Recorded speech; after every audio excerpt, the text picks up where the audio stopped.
All right. Good morning, everybody. Hope you're doing all right. Just make sure I'm settling everything in nicely here. All right. So, diving right back in. I got lots to kind of tackle here as far as this model goes. I got some detail added in. I finished up the fingerprints around the rest of the hand here, although, just occurred to me, I was going to go back and redo these fingers here, or this finger. Here, maybe I can keep kind of the top section and just rework this lower piece here. Just, you know, the directionality of it's inconsistent. I want to kind of flow it the other way. I think it'd be worth the extra time just to kind of take this and run it back. I do have an interesting problem here, one that I've kind of set up for, in that, like, I've stored a morph target. Oh, no, never mind. I thought I had stored my morph target and didn't have access, or stored it after I did this, but I didn't, so never mind. We'll just come back in here and undo that, and then that way I can be a little bit more picky here. And I'm just going to kind of go in with the bottom section here and just kind of take out a lot of this stuff, maybe leaving some of the external sections going in that direction. And I'm just going to flow this the other way, really. Maybe even do a bit of this. Maybe do that. I think that'll be okay. Let's smooth it a little bit as well. Okay, I think that'll do. And then let's go in with the brush. Let's go in with my fingerprint brush, set that size down. I think I ended up mostly using an 8 size here. I'm just going to kind of run that down this way instead. Ooh, this is going to have to all go. Oops. Let's end up with the move brush instead. What I got here? Gotta get my brush hotkey back one of these days. Take care of that. Let's go there. Alright, back in. 10, 8, 8. I'm gonna do this. Edge. I'm gonna break it a little bit. I'm trying to get better at just kind of breaking these shapes up a little bit as I go along the strokes. I'm not doing too much continuous sort of stroke work here. Going into a little loop here as well. Kind of break this up. Lots of fingerprint experience now. It's the fun thing about doing this sort of detail work is you only really need to do it once to get the hang of it. So much involved. Kind of like doing asymmetrical sculpting. I'm gonna have to clean this up too. Actually, let's not ignore it. I'm just gonna go back over this area, smooth it back down. And see, I did some smoothing in the cleanup process, so now I gotta kind of go back. Not too worried about a little bit of like weird overlap and things. I just want this to feel like it's kind of just kind of flowing nicely through these areas. I'll carry these across this way instead. Don't know if I'll kind of keep that triangular shape in there or not, but go through here. Not too worried about the difference in intensity. I think I can ease that with a little bit of let's isolate this finger down too, actually. Just do that. Ease this down a little bit with some morph targeting later. Maybe I'll go back over certain parts. Add in a little look in there. Don't care if that does that. That's probably okay. This will all have to be kind of readjusted. Maybe I'll do a little bit of this. Not quite sure how I want this to kind of go. Maybe I'll do this and kind of just find some shapes in here that might be a little, oops, it's a little too much.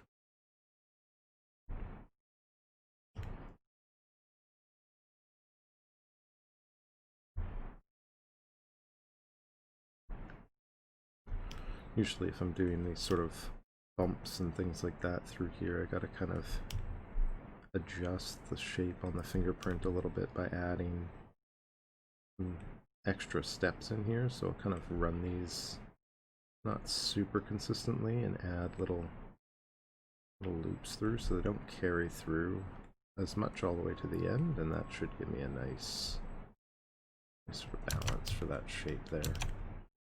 I can kind of even go straight in and like add in a little shape here, kind of do something like that, maybe converge that down, that kind of break up over here, just squeeze one in here, there we go, so that's kind of converged up.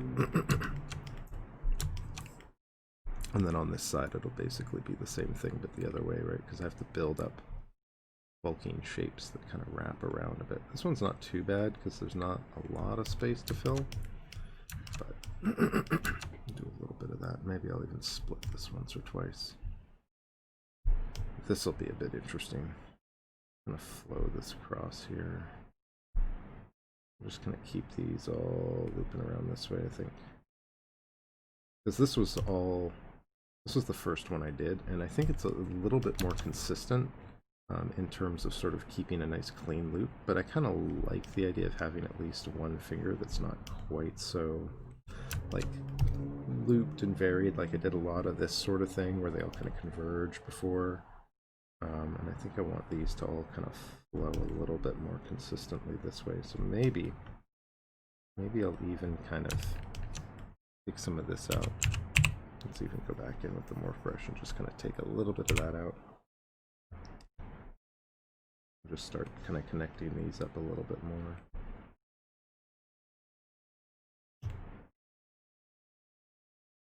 This around. Keep going. I think I'm going to have to get rid of a lot of this stuff. Clean that out. I think I'll go up into here a little bit so I can kind of flow off a better section, this shape. Keep adjusting my brush size doing this. It's tweaking though. It's a little messy in there, but I think it'll be okay. Throw in some breaks. Always kind of losing track of the breaks a lot of the time, right? Just trying to keep things a bit more consistent. But that, just keep this all kind of going down through here. I always want to break in the same spot. That's not great. Let's go with a small morph brush and just kind of take out the last of these little details here. Kind of clean that up a bit. That's probably better.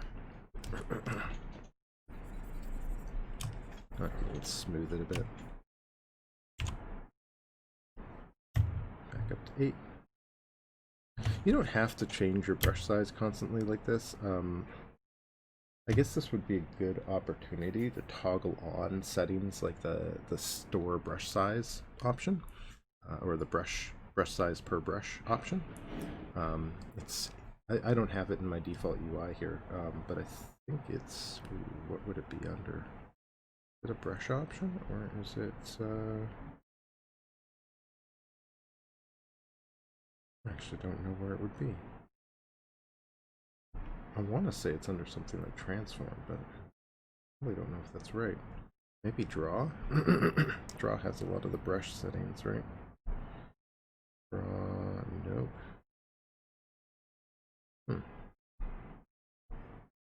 It must be a brush menu option.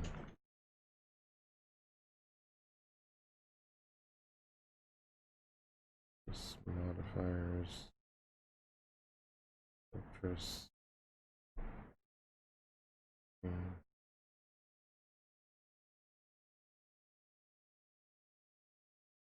Where else could it be? Huh. It's a tool setting. Be stroke, but that would be weird. I can't think of where it would be in here. Pencil render preferences picker. Maybe preferences. There it is. So, of course, there's dynamic mode per brush and also draw size per brush. I could see these both being useful right now. I'll just go draw size per brush for now and see how this holds up. So I'll set that to 8. This a little bit more. That way I can kind of bounce into my morph brush and kind of adjust this as I'd like. You know, if I want a really big brush or a really small brush, and then when I jump back, of course I hit 8 right there, then just bring that back. If I go back to my Organifier, it's back at that 8 setting exactly where I want it to be, right? So that's hopefully gonna kind of hold this together a little bit better. Then a little line through there, breaking up in here.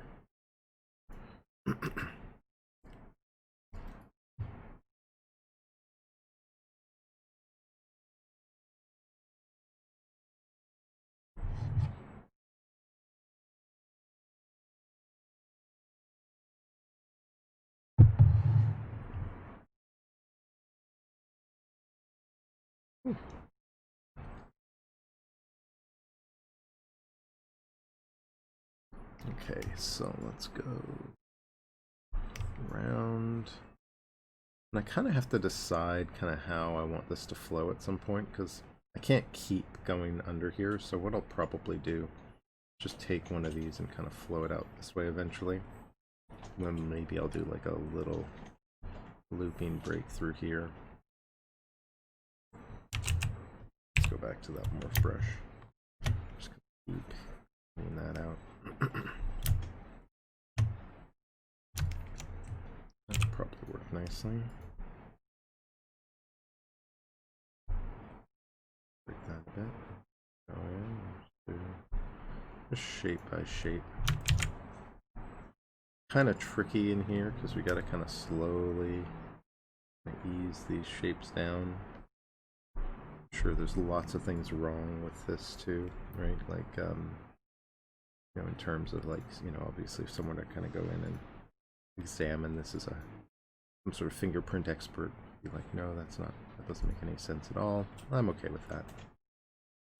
You kind of have to be with this sort of stuff, I guess, right? I mean, I could take the time to, you know, try and match up someone's fingerprint perfectly, but I'd probably be better off with an alpha at that point. Which, of course, raises the ultimate question, why not just use an alpha? But honestly, I find sometimes it's really hard to find good, clean alphas for stuff like this. I mean, maybe there's some good stuff in scan libraries, maybe.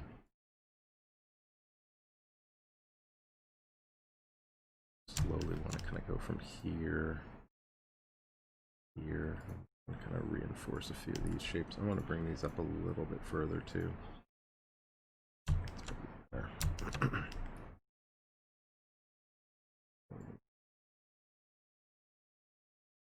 Yeah, shallower here. I've got a bit of an idea where that might go. Oops, cleaner.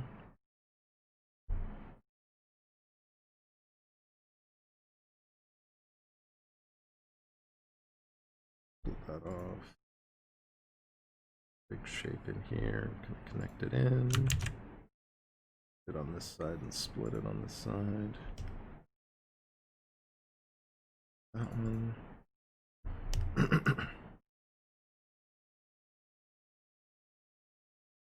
Oh, I gotta find a better place for that shape. Let's up here. Oops. Turns on the lazy mouse can be a bit tricky. Trying to get that speed in there. Broken one. Short one.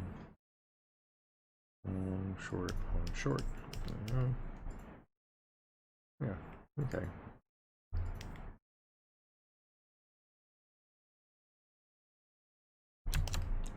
Okay, you know, I think I'm happy with that. Let's do a little bit of a once-over with the morph brush. Bring that intensity way down. I'm just trying to kind of fade these back into a bit more of a natural depth. Give it a little bit of variation as well. Transition the edges a little bit.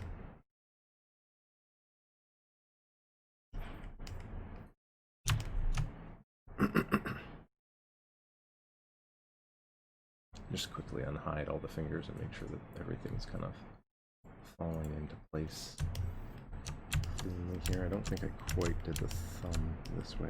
So let's fade a bit of that, bring the focal shift up. So a nice big brush, just kind of fade the edging a little bit. It actually feels pretty subtle overall.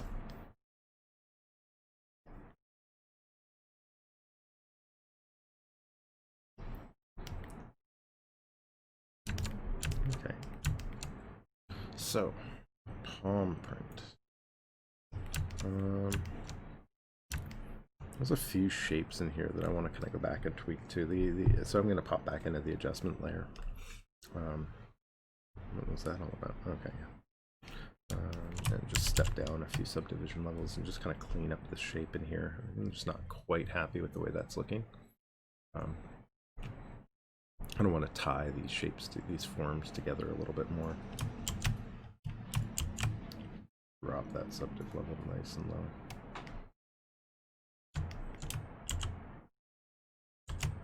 There we go. I want to kind of find generally want to find a sweet spot where that's just not with a different alpha, just to soften the clay brush a little bit.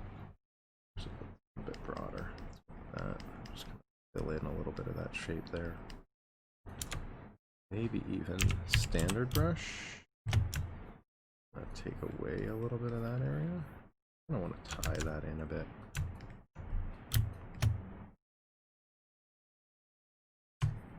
Ooh, smooth stronger, too strong. Put that intensity down. I'll do a little like relaxed brush there instead of smoothing it outright. A bit better.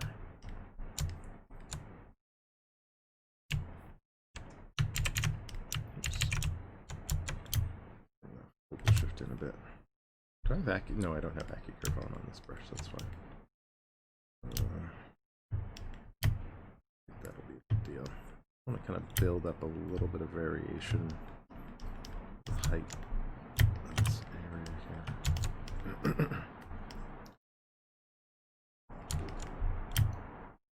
And a little bit in here. Like a little bit of, I want to kind of define this form of the pad a little bit more. This is really what I like the standard brush for a lot, is just kind of going in and finessing some of the forms in the model while I'm working on them. Because I can really kind of get in here and just kind of clean up shapes a little bit. That's a little depthy, right? Just go in and kind of broaden that out a little bit, maybe.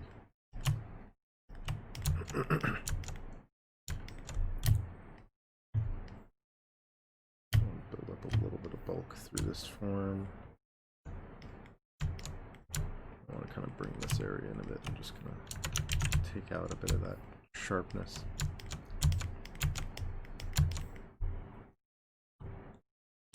Let's go with the Organifier carve. I'm just going to sharpen that up a bit again. I'm just going to go in and just soften this shape down a bit.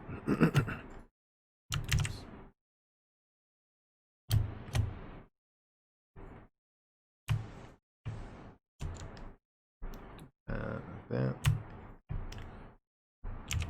standard. Build up that pad. I think that's giving me a bit of a nicer sort of base. I think I want to kind of narrow this side of the pad down too. I just overdid this. Bring that back just a bit.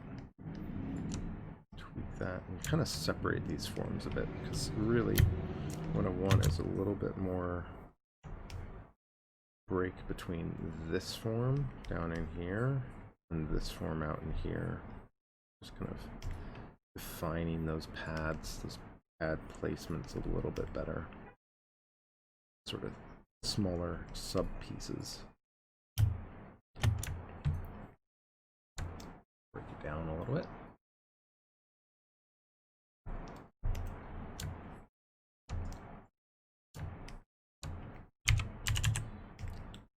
Let's grab my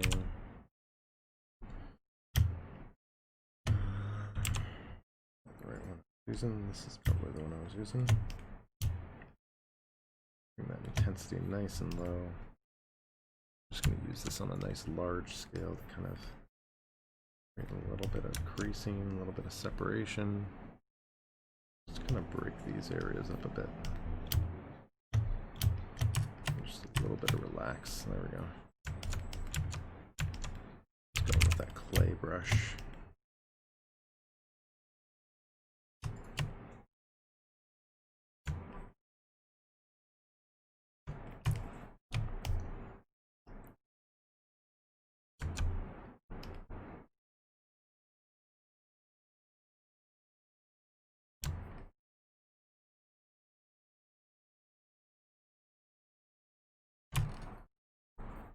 Fine-tuning that space a little bit, that cut space.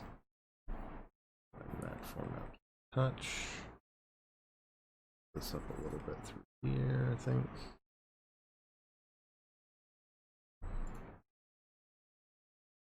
Put a soft padding. A little bit of clay buildup will go a long way here.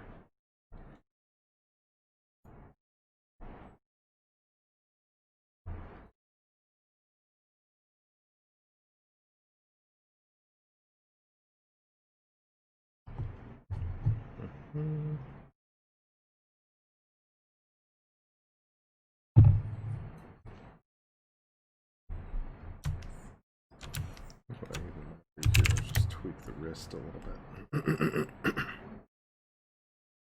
Smooth brush here. Add in a bit. Yeah, that better. The sort of things that I'm catching in my references that I missed before.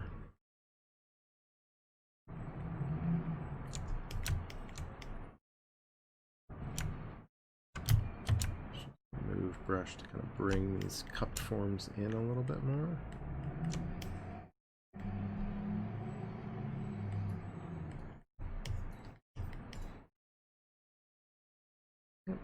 Okay. Let's go up the subdivisions and see what I've lost, right? Because working in the subdivision levels, I get some nice advantages in that I can kind of keep certain details. So I'm really trying to kind of get a sense of what's being kept, what's being lost. This out a little bit.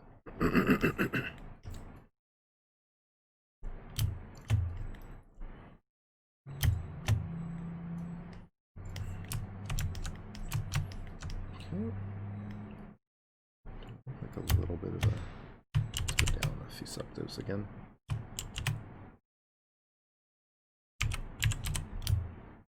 A little bit more. Not like slight.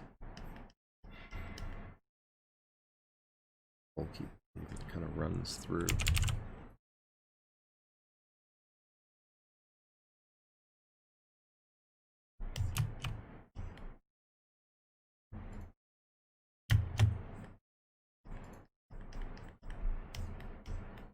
That's a little bit more. It's probably a little bit nicer. I'm just going to use that to knock out these shapes a bit.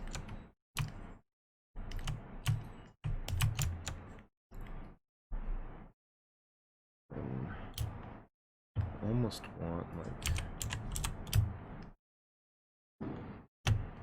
no, I don't have enough in there to use. Let's go in and just do this a bit. I'm just gonna break this up.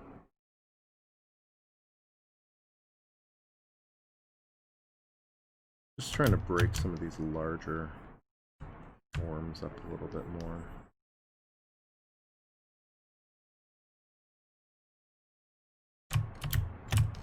Smooth it, unfortunately, a bit more than I'd like, but I think... In fact, let me undo that. I'm going to undo that. Kind of got lumpy. What I want to do instead, I think, is just go through and drop it down a whole level. That way I can kind of keep some of the detail in this area a bit better. Not that there's a lot here that I'm particularly worried about, but...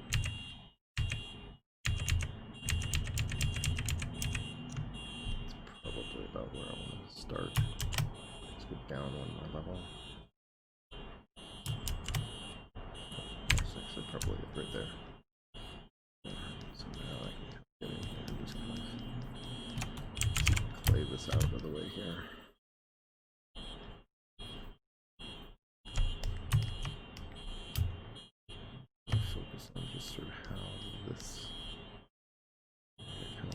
snip off the edge of the thumb.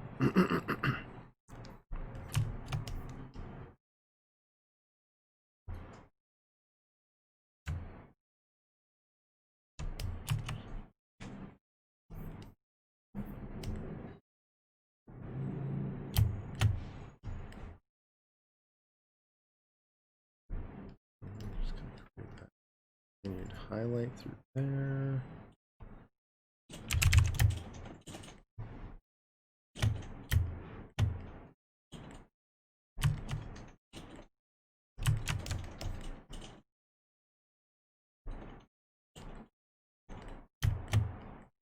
Shape that a bit.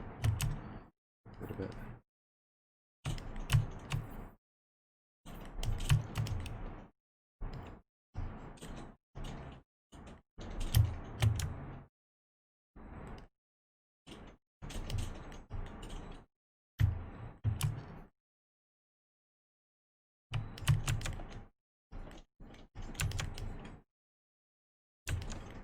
Probably thin this a little bit more.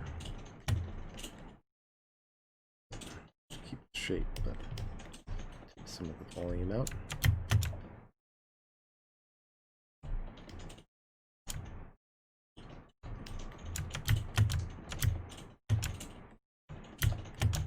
There we go. All right. Cool. So, what else is there?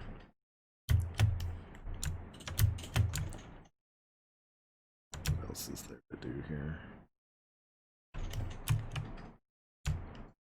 A little bit of shaping, and we'll check it in the subdivs.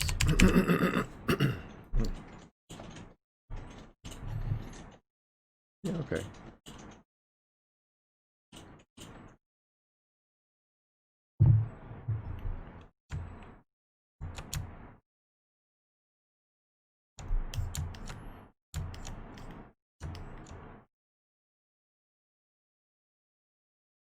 Yeah, okay, I think that'll work. Alright, up to the high poly. Start doing the fingerprints, or the palm print. Enough procrastinating about it.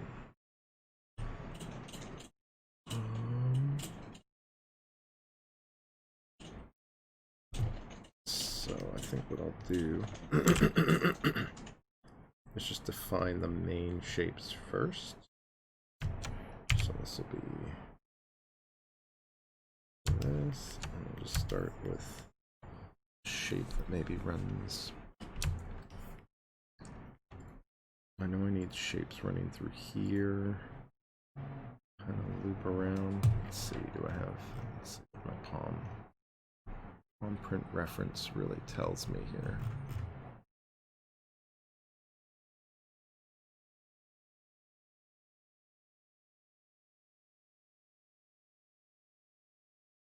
Hello. Welcome. How you doing? Hold on. Maybe we're gonna have better. So I know I want like a little edge running through here. Might need a touch more intensity for this at this distance. Compare that. Go through. Yeah, I'm doing really well. Having a good day so far. Doing some tedious detailing, but it'll be hopefully worth it in the long run. One of these days I'll actually check to see if I can store this in my texture maps or not, but that'll be quite the discovery if I can't, but hey. That intensity just a touch further. What brings you by today? Just looking for some ZBrush sculpting, or interested in 3D in general, or you do any sculpting of your own?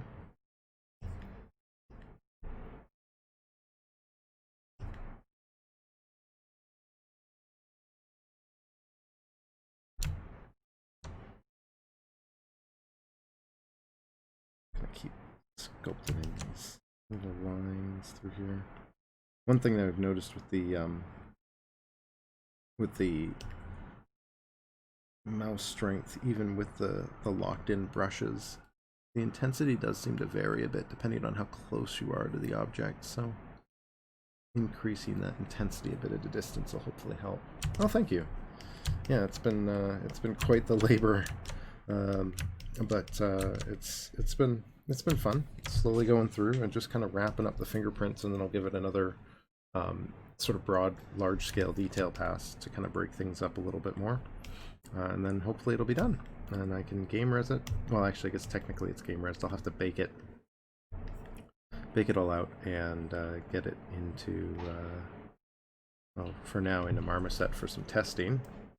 And that should be, hopefully, the next few steps for me here. Don't know when I'll get through all of it, but it's been a process, so hopefully it'll work out.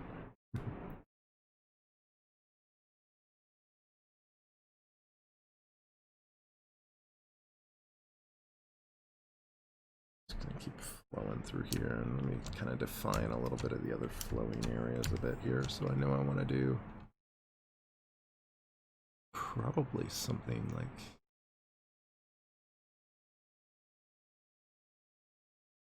so this is ZBrush.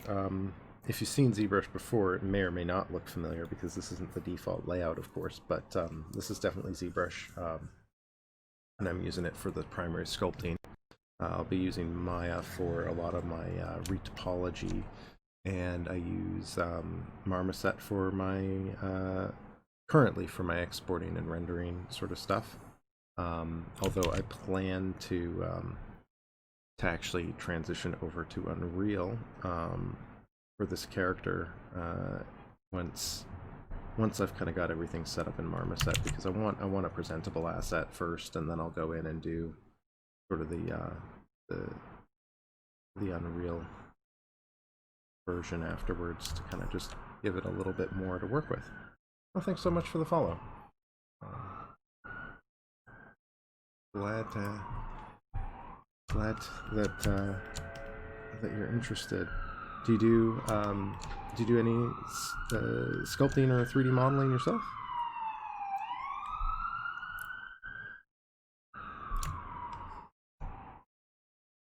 Outline some of these shapes up here. Carry that through a bit. Maybe I'll run that all the way out through here. Break that a bit and do this. That a bit and do this. And I'll just kind of use these as guides for the rest of these shapes as I kind of work my way through. I'll actually probably have to go the other way. These may end up actually turning a lot. Let's do this. And we'll go back in with my morph brush. Ooh, actually. Oh no. I'm sculpting in the wrong layer. Always a tough one. Ooh, what, how long you been in school for?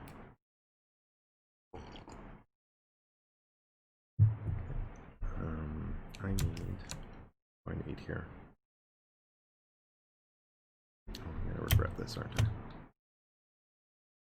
Yeah, I'm gonna have to smooth that by hand. Dang.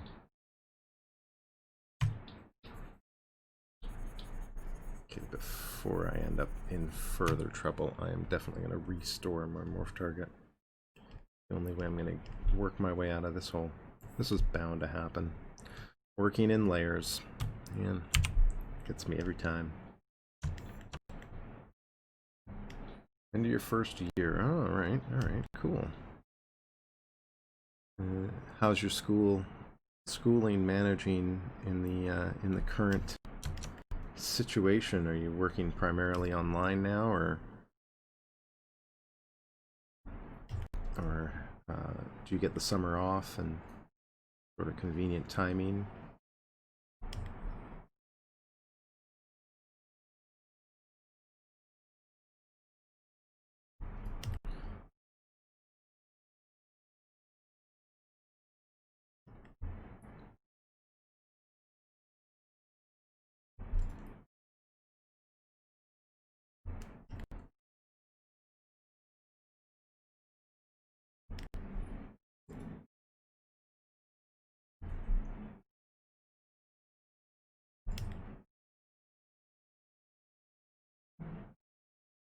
Two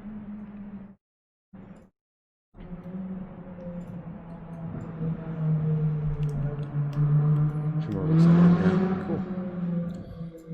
Cool. Well, it's a pretty fun journey. It sounds like you're learning some Maya right now, or is there a focus? Like, are you doing primarily modeling, or are you doing a little bit of everything? That's a pretty broad application to learn.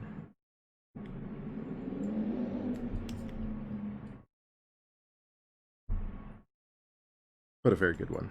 Really powerful. Not my favorite tool, but don't get me started on why I hate Maya, but it is the tool you'll use.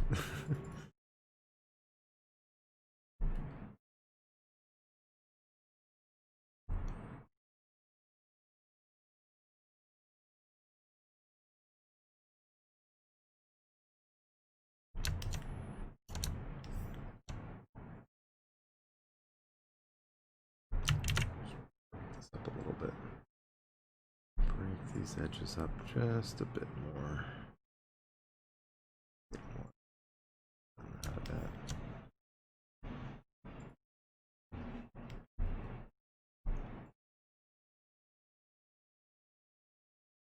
Oh, cool.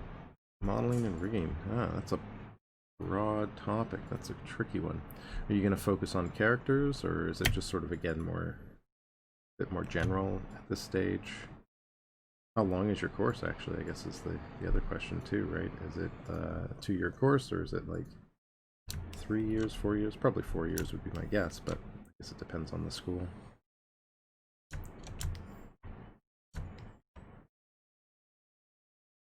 Four years, yeah.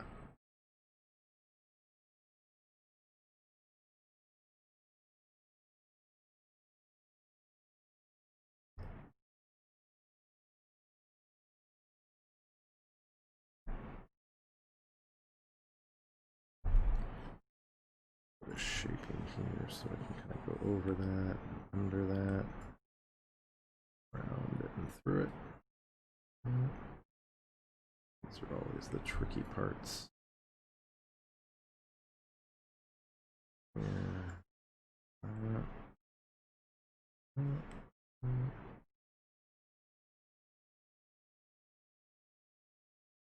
Non-organic, yeah. Cool. Is that like just the way the school functions, or is that sort of a choice that you get to make along the way?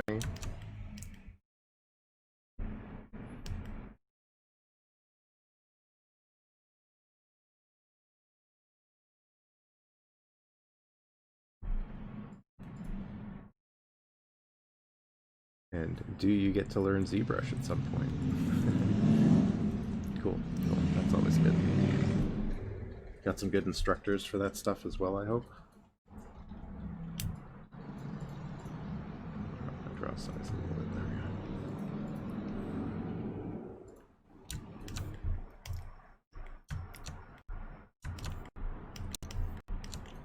Kind of getting a bit too lazy with the spacing, I think.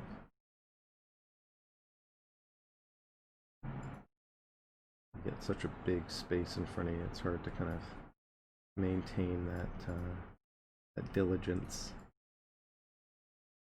But I think I'll break up these spaces a bit.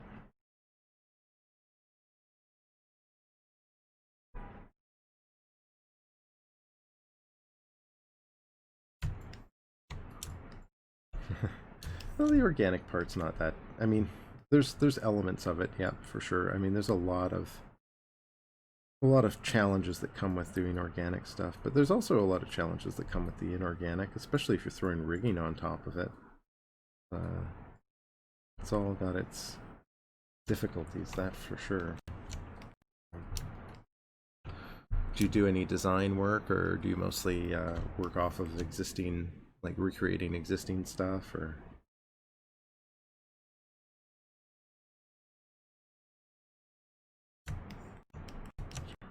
Shapes in here.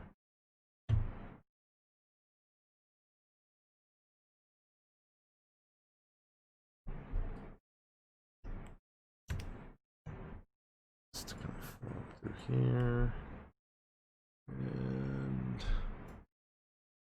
here, down here. This way.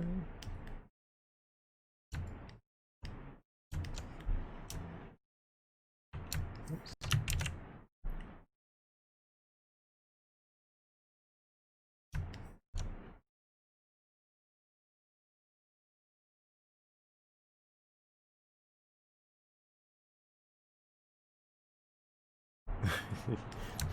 Hey, how's it going?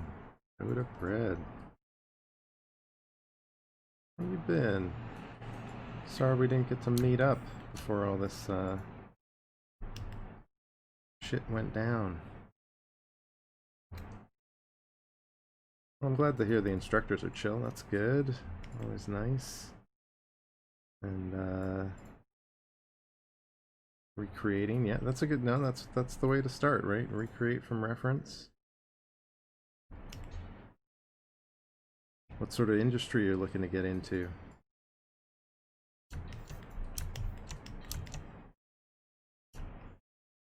Yeah, definitely hard to predict a pandemic.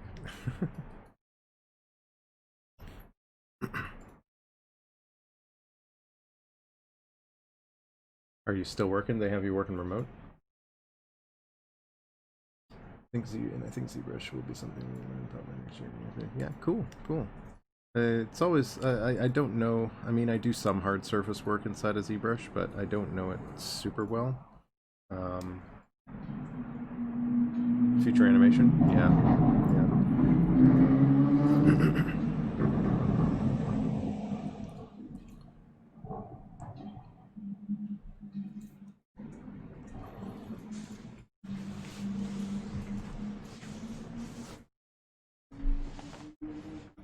Oh yeah, good, yeah, I'm glad.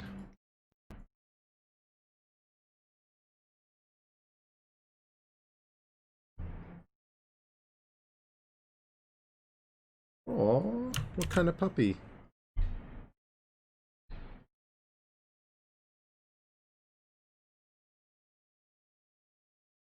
Yeah, well, it's temporary, unfortunately. Well, sort of fortunately, I guess. We'll see how, well, actually, heck, the way VFS is operating right now, this may be for a bit longer than I had anticipated, so it might work out. But yeah, as long as I'm working from home, I'll be streaming at least, because it's just kind of convenient that I can kind of pick up and do this in my downtime. So yeah, nice little nut, cute. Sounds awesome.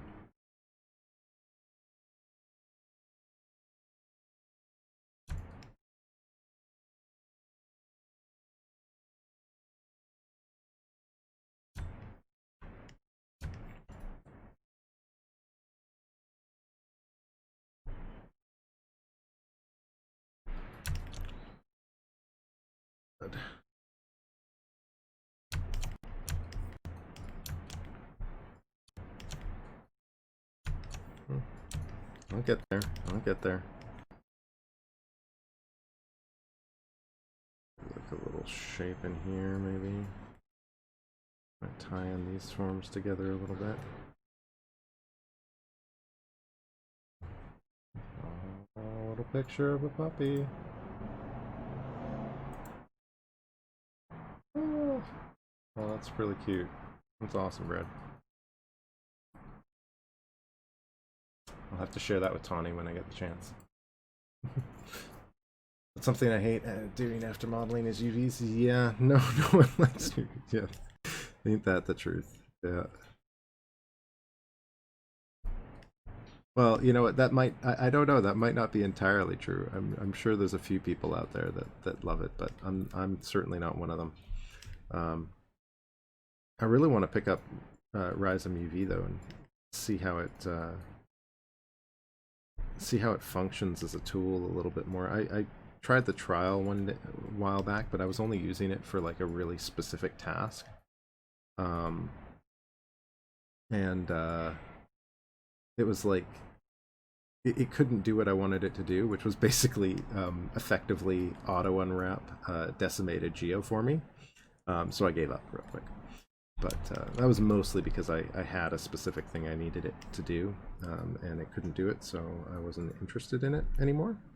But of course, nothing can do that, so I have to live with that now.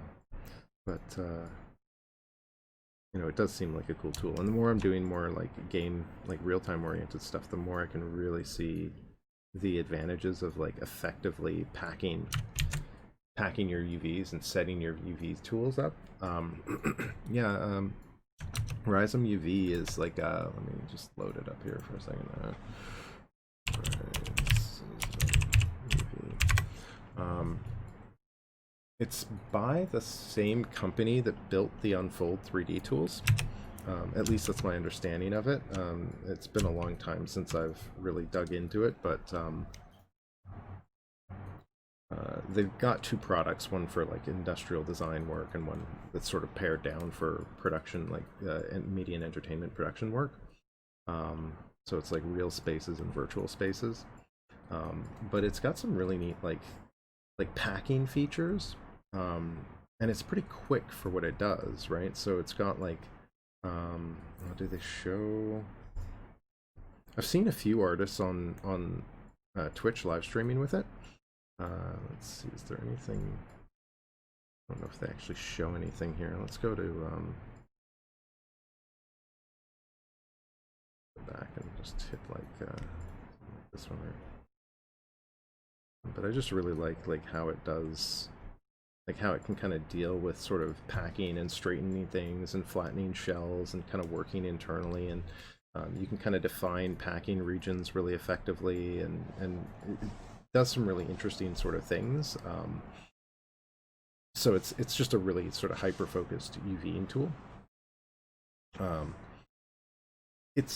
I find it kind of interesting for those purposes. I don't know, you know, I haven't used it enough to really get a sense of how well it works, but as far as like using it, it seems like a pretty neat option for that sort of stuff. I lost my OBS. Where'd it go? There we go.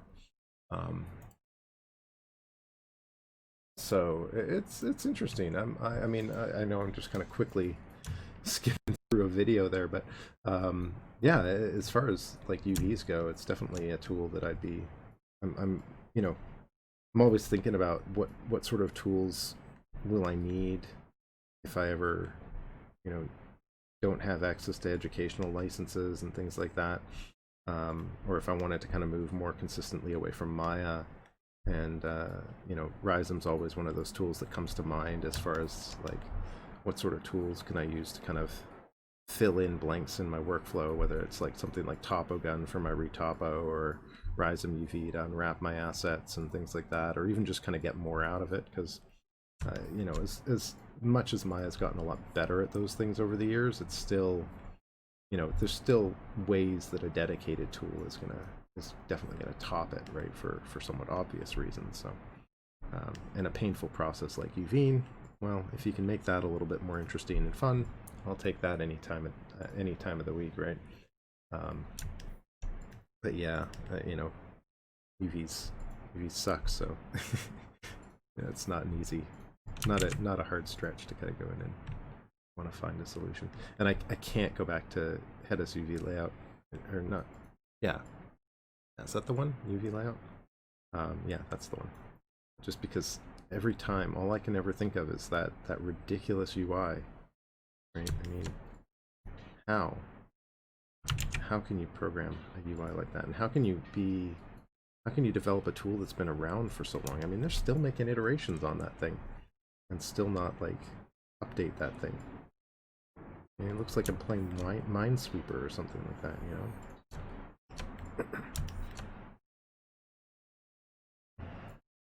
That's my pure ref board. There it is.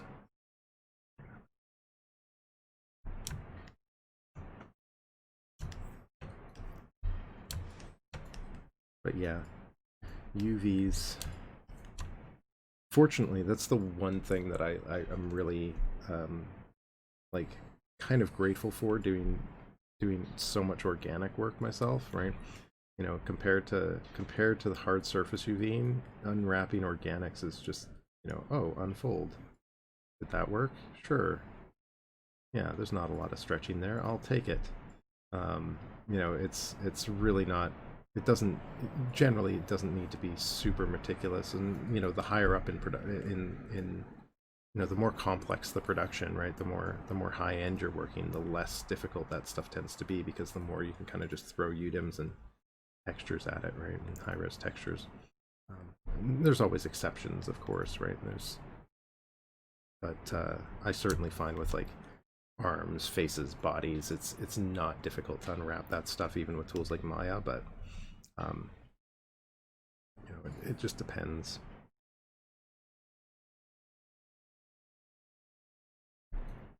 Been playing around with a bit of Blender lately. Yeah, see, I'm really interested in getting into some Blender myself too. You know, it's one of those tools that's like, every time I see a little update pop up on YouTube or something like that, I'm just like, oh, okay. I could see myself going from Marvelous Designer into that little cloth brush. The cloth brush is still kind of crazy to me.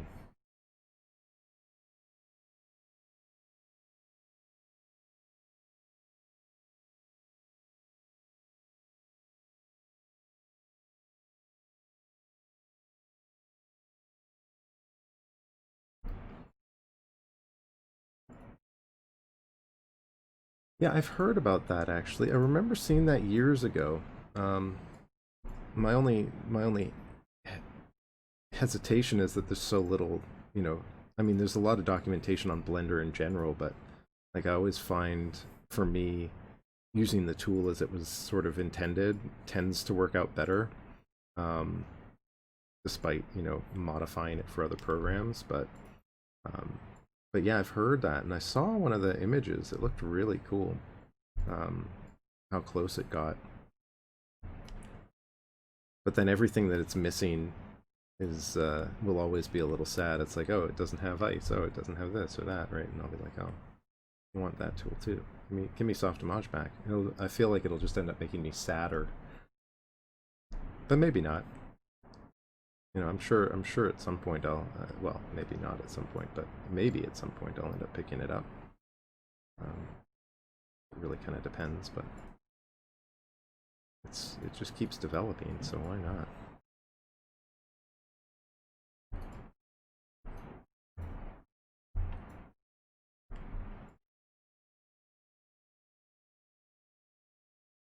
Yes, blue ZBrush. The best color for ZBrush. No, maybe not.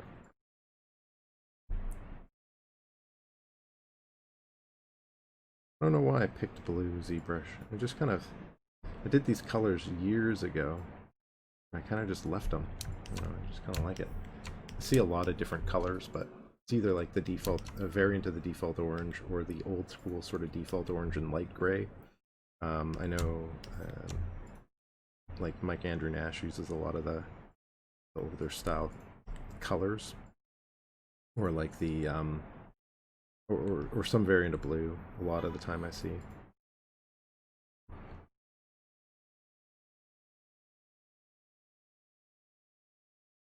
Yeah, it's been progressing so much. I mean, it seems like every few weeks, maybe every month or so, there's been like some sort of update that's introduced something new. And sometimes I'm just like, oh, you didn't have that already? Like, but you know, for a developing tool, they're moving fast. And they're getting a lot of support now, which is kind of interesting as well. I mean, getting funding from Epic is epic. Pretty intense. Yeah. Happy to be streaming again too, Arturo.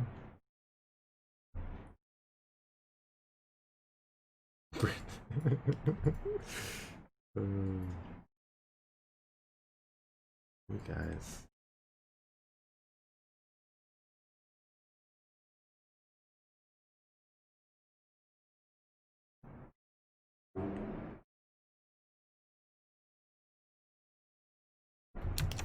It's kind of weird, but that'll work, I think. I'm gonna keep bowing it out more.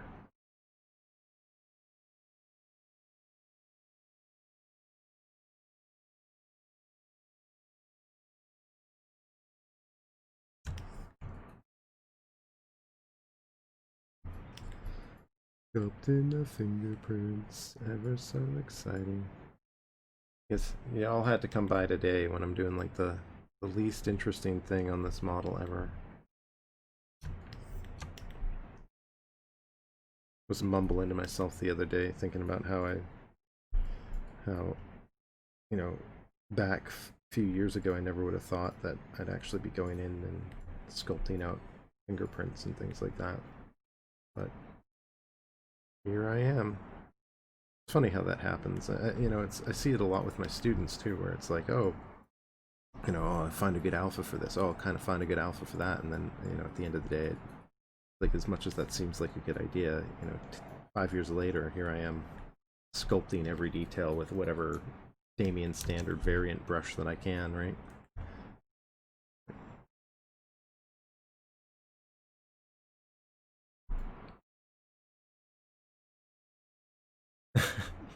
Thanks, Brad.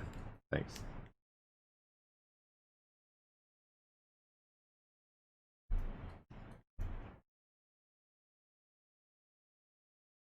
Go around this way with this, something like that here. I'm gonna go in with something like this here. Maybe do something like this and go like that into that pad. That should be nice.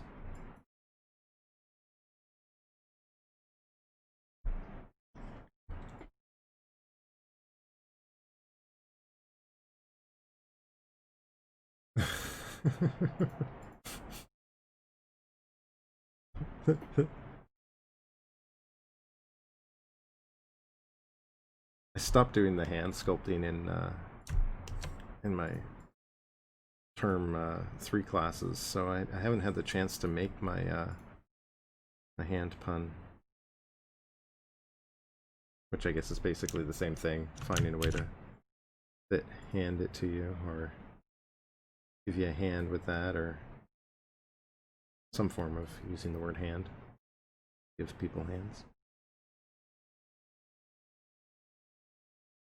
I do miss it.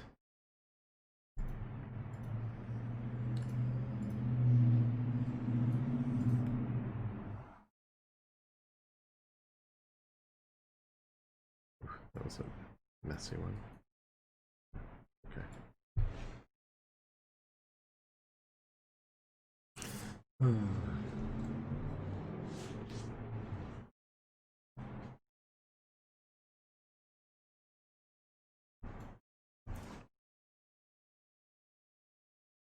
Oh, thanks. Yeah. Mm-hmm. Yeah. Great.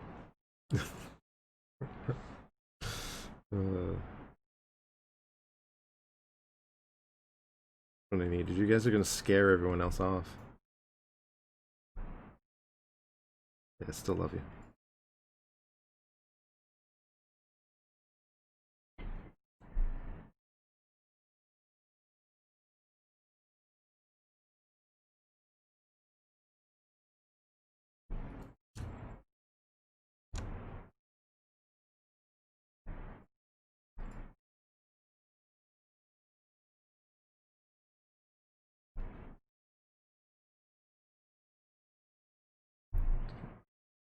Layer these off in a direction here a bit better. More structure.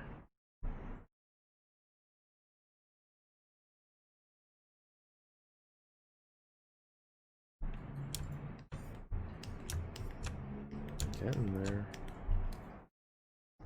Any week now, be done.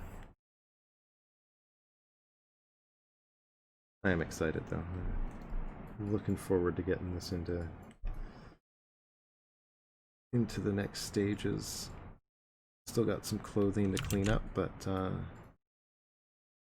once I'm through with the arms and the cloth, be ready to put the next set of textures together, which will be pretty fun, I think. Well, let's take a look actually. So I'm doing a game res. I got the model kind of snapshotted here, but doing this model. So I want to kind of get him get them all game res, so I'll have to do all the game res on the clothing. The arm is low poly enough that I'm going to kind of leave it the way it is. But I'll game res all the rest, bake it all down, and then I'll do a I'll probably rig it and pose it at the very least. I'm tempted to do a batch of blend shapes on the face and everything. This is the low poly head, so it's not like the full high poly. The high poly is a lot like the hand, as you can imagine, but I don't have that in this scene because it just doesn't. It's 50 million polys, and my computer doesn't like that so much. Yeah, I'm gonna take this.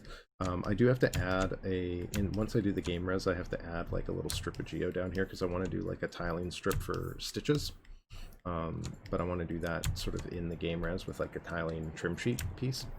Well, sort of like a trim sheet, but it'll mostly just be like one little thing. But yeah, that'll be something else. I won't worry about that yet. But that's why I'm kind of trying to avoid doing a lot of physical stitches on the mesh this time, which is something I normally would do. And then I'll take this and game res it, bring it into Marmoset. I've got the head in Marmoset right now, actually. Where is my... Oh, Steam's not open. It's the one downside to buying software on Steam. Like, it's software. Let me open it without Steam open. Jeez. But it doesn't really like me when I do that, so... Software. Marmoset open.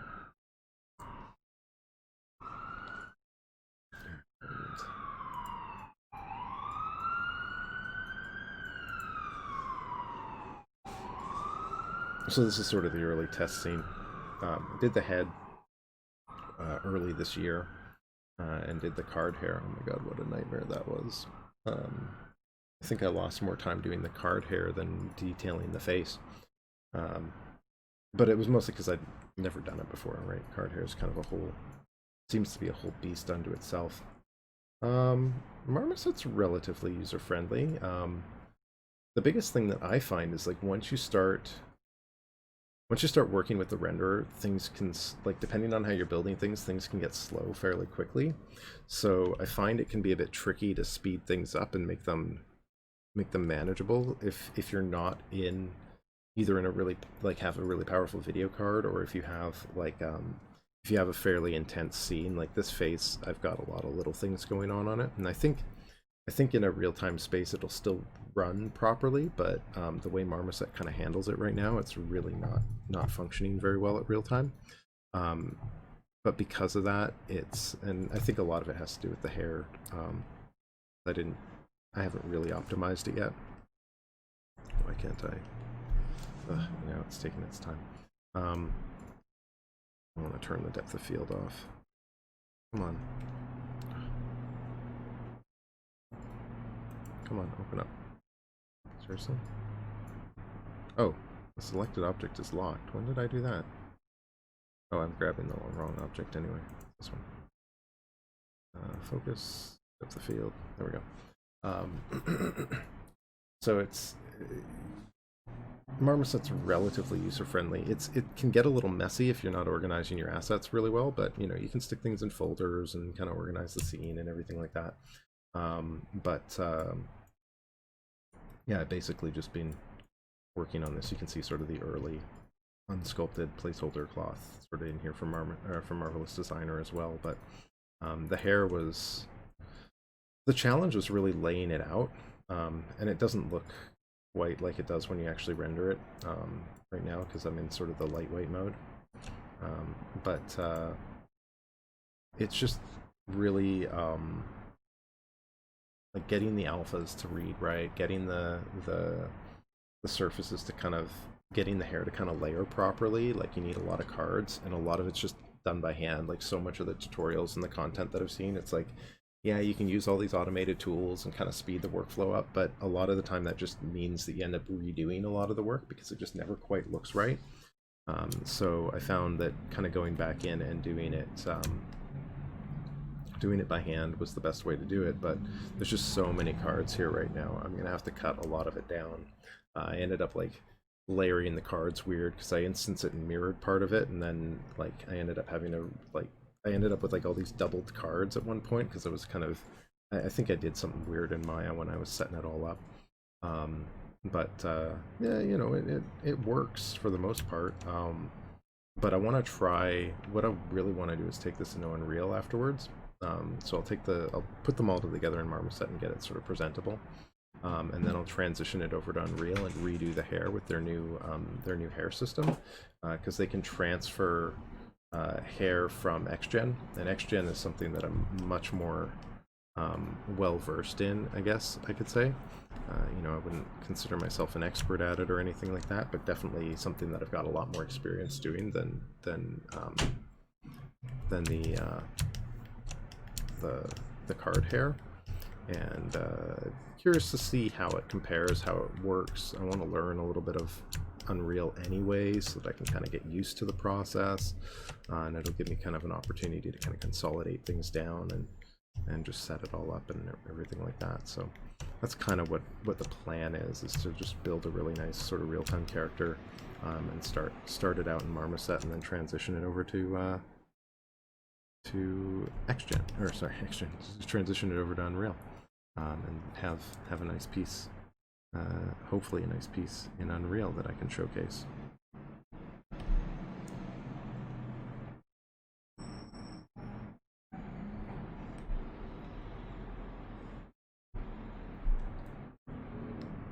Yeah, bald characters for the win. Yeah.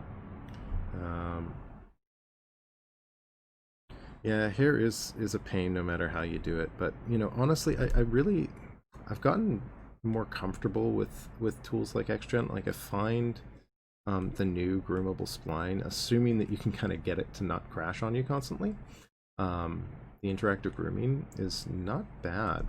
There's some nice features to it, and I know there's other hair tools out there that I just haven't even tried, so I don't think I'd ever want to kind of go back to tools like shaving a haircut, but maybe that's just my experience inside of Soft Image with it. It wasn't bad, but most of what I do is I transition my hair out of ZBrush, so I do most of my hair in ZBrush, and then I can just export that out as curves and bring that into Maya and into XGen from there. Right, so I find that's pretty convenient, but it's definitely tricky to kind of get the you kind of have to keep in mind, I guess, basically that XGen requires effectively a lot of restyling. You end up redoing a lot of the work, so you kind of want to not overdo the work inside of ZBrush unless you're presenting with it. So I kind of do sort of a rough sketch of the style in ZBrush, and then I carry it over into XGen. And it seems to turn out alright for me anyway. I like it. I learned a lot doing the taking the Chris Costa course late last year. I picked it up just before the Black Friday sale, and it's really kind of given me a better understanding of dealing with hair inside of XGen with the interactive groom, because he uses that for at least for the tutorial that I saw, he used it. I actually haven't checked some of the others. I've got 3 of them, but I haven't looked at the other 2 hair videos that that I've got access to, I guess I should say. But it's entirely possible that he's got some of the core tools in there as well. Yeah, it seems pretty simple too.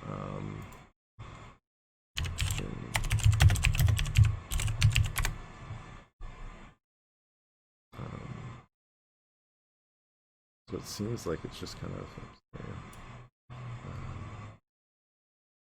like it's just sort of an exporting process. So you kind of have your groom, you export it XGen to Unreal using Alembic, right? And it's just like a plugin or something like that, your script that you can run, right? I haven't obviously looked too closely at it yet here, but he basically exports it out, He's clearly hitting some buttons. He's got a plug-in inside of Unreal that's got some steps to it, I guess. Right, and then you bring it in and boom, hair, right? And that's kind of well, pretty neat. And I think because it's part of Unreal's hair system, and the way it handles it, I guess that you can throw like the Niagara system on it, whatever that is, right? And then you get, it can kind of go crazy. I think he breaks it here. I think I remember this one. He fixes it at some point when it goes back to normal. There we go. And I'm just kind of surprisingly impressed with how smooth this looks once he gets it in here. I fully expect my computer to just shit the bed, but maybe not. Maybe I'll get lucky and it'll be really effective, and that'll be just as awesome.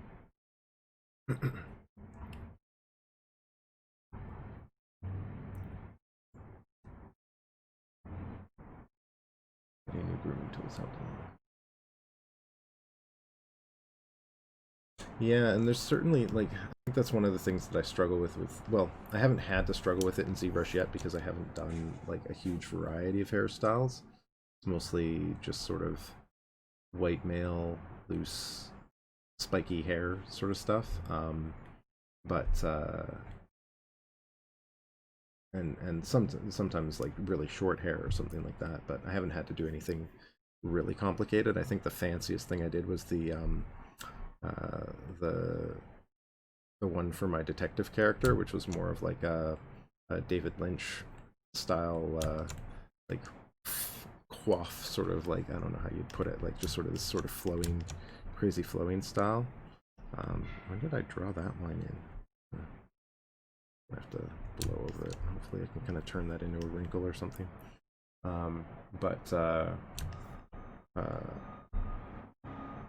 Doing things like curly hair in ZBrush, it's not really an easy thing to do. Like, you kind of end up relying on XGen more for stuff like that. It's going to be easier.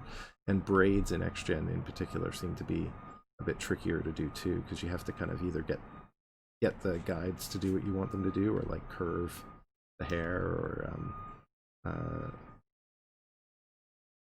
I suppose you could kind of braid a curve somehow and then convert that over, right? Or you could use, one thing that I saw in the video was like an artist used the N-hair braid tool to create a braid, and just used N-hair on part of the hair, just so they've got like both XGen and N-hair kind of going at the same time and blending it with the same shader, basically, so it looks similar. And that was sort of an interesting workaround for that problem, but I don't think that's how I'd want to solve it in most cases. Like, I'd like to kind of do that inside of XGen or in one place if I could. And when you're demoing stuff on short notice, obviously you don't have the time to think it through, so there might be a better way to do it that's more obvious too. But XGen's doesn't have those quick tools that some other tools do.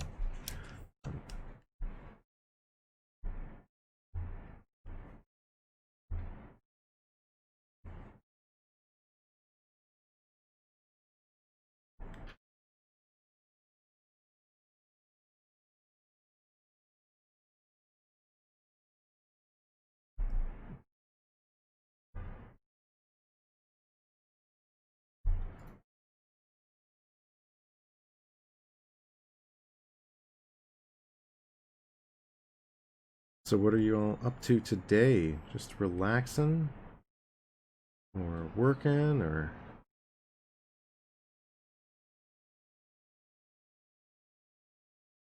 petting the puppies? Oh, puppy. One thing at a time.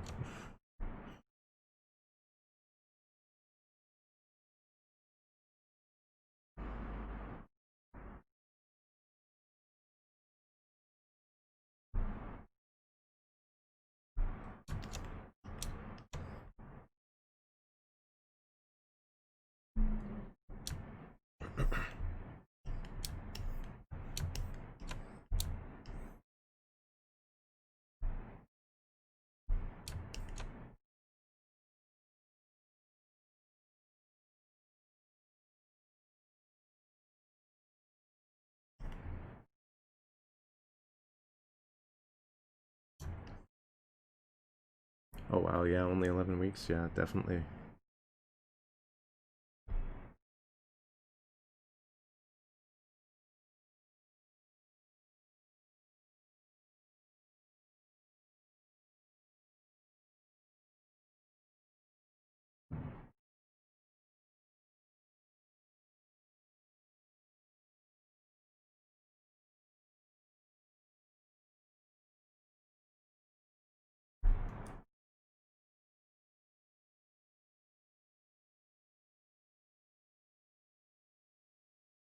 No. Oh, that's rough. Yeah.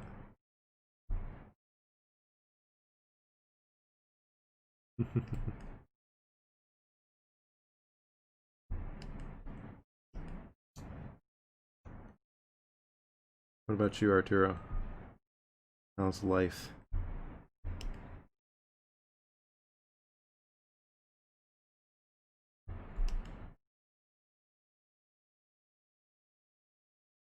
I don't keep up with folks on social media much anymore. So, always nice to have y'all pop in and chat.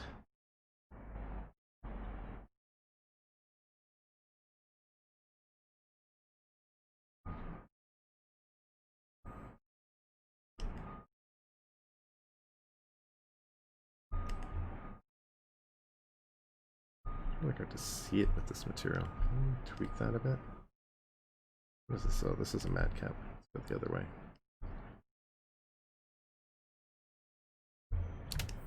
Better.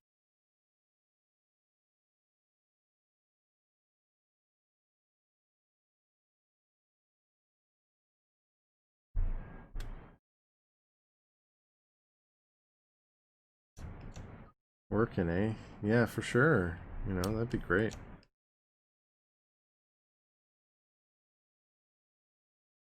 With all that's going on, you'd think it was over at this point, but yeah.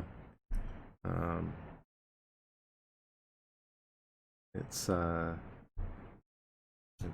definitely be nice to be able to go outside a little bit more easily. And are you, oh, of course. Yeah, we gotta find a place that's puppy friendly. Um, but, are you working remote then, Arturo? Are you working from home, or?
Oh, nice. Yeah, yeah. It seems to be a little bit more effective than doing remote desktop and stuff like that.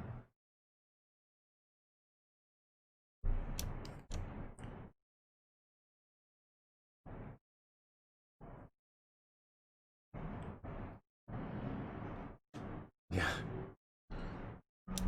Yeah, that's basically what Tawny's been doing as well. Just kind of, uh, she's got her desktop set up, and then she's got her work desktop kind of shoved in next to it, restricting her workspace pretty badly. But uh, she's there. She's going strong.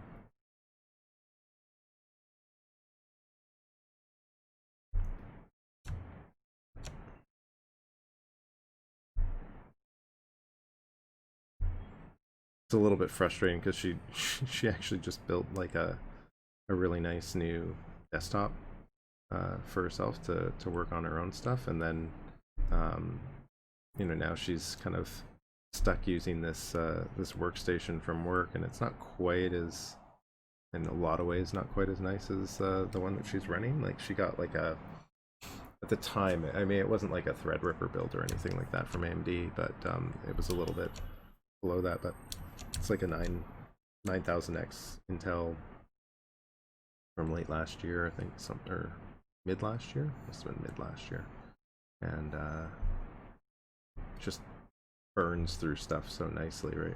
She's got 128 gigs of RAM in it and all sorts of crazy stuff on it, so that she can do like her light baking and everything in Unreal. And now she's like stuck on a workstation that's got like, you know, just enough to kind of get her by.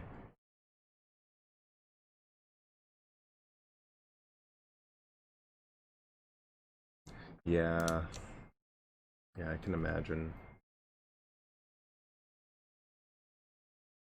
Well, and I don't know how some studios are managing it. I mean, I get that they find a way, right? But I always find it interesting because I know that there's some studios that are really, what just happened?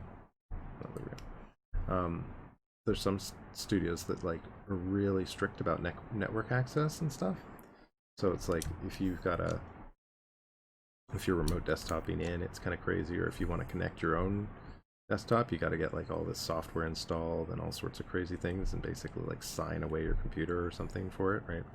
Not completely, but obviously it's kind of pretty intense for some of these high-end studios that do all this proprietary work, right? And yeah, it sounds like something I wouldn't want to deal with. You know, at least I wouldn't be. You know, if I had to, sure, but like it wouldn't be my first choice. So I could definitely see how freelance would be nice in that regard. There's probably a decent amount of freelance work right now. I mean, at least going into all of this, it seems like it's been getting more and more popular even prior to this sort of stuff. I guess there's always been freelance work though. Yeah, 128 gigs. Yeah, I'm pretty jelly.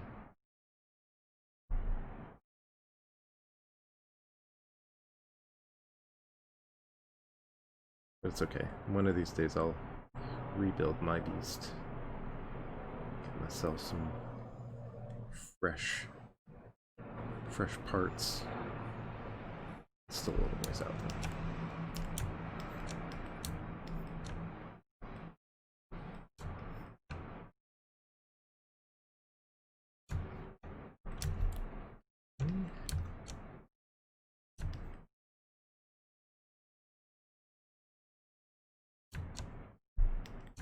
Yeah. Tons of freelance, eh? Nice. What sort of work is it? Like, is it like production studios just hiring, like, for outsourcing and stuff like that? Or is it, are you doing, was it like private contract stuff from like individuals, or was it inside or outside the entertainment industry? I know a lot of like, there's a lot of like people doing freelance work for other sort of projects. I know there was that one piece, the Martin Luther King 3D model that was done. I think that was done as a freelance piece by like an arts, you know, I guess a magazine showed it. I don't know if it was Time or something, but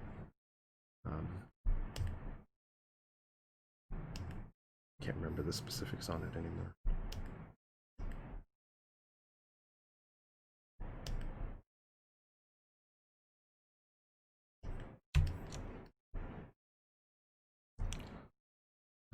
Take a look at this thumb pad, see if there's anything intricate in here that I need to kind of keep in mind. Maybe I'll kind of flow around this area here a bit more. Through here and around here. I kind of want to break these shapes up a little bit and just kind of create some some variation.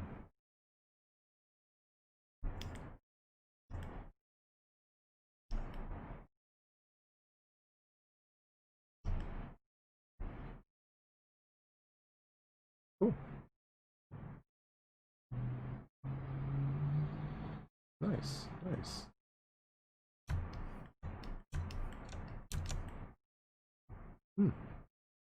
Montreal. Just thinking about heading that way at some point, but I don't think I'm as intrigued now as I once was. Don't speak French.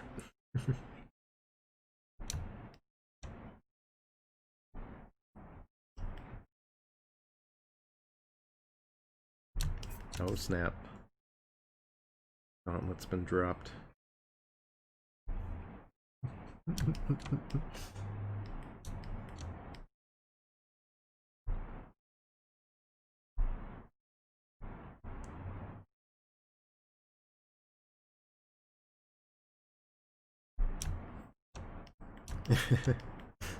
Yeah, no doubt.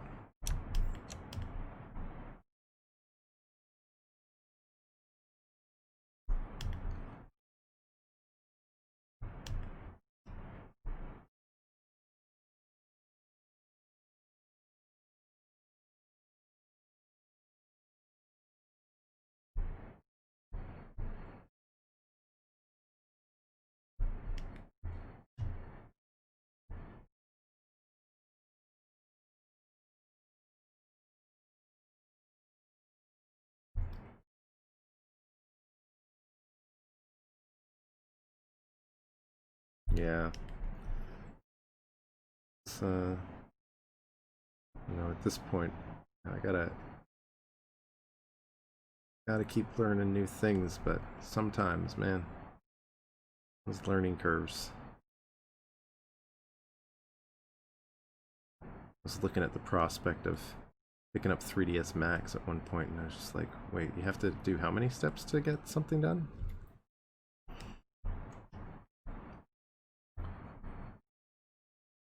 Watching Tawny look at it and go through the tutorials and kind of learn a bit of it herself, I was just like, oh my god, this doesn't seem like a fun process at all. And that's 3DS Max. I mean, that's a classic modeling tool, and I just doesn't seem, even compared to Maya, it seems weird to me, but maybe that's just now all the Maya experience.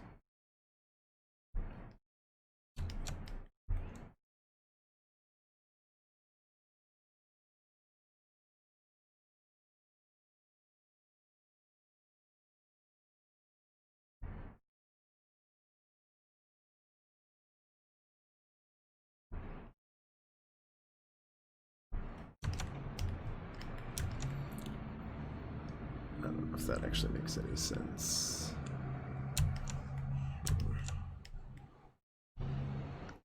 I'll do this. Let me grab this area. I'm gonna erase this shape and let that flow around there, but I'm gonna do this. Flip that like that a bit. Squeeze this into that space. That should be good. I can kind of run this of a loop.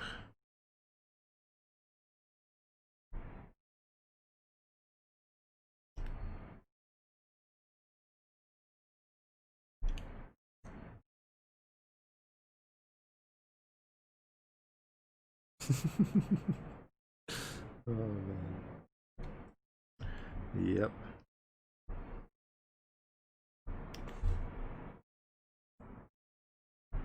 Well, at least you get out. Get out and about.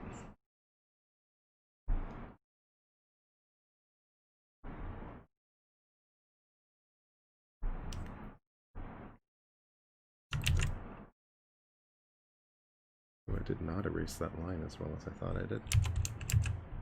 That's probably my fault though, because I never keep the intensity on my morph brush very high.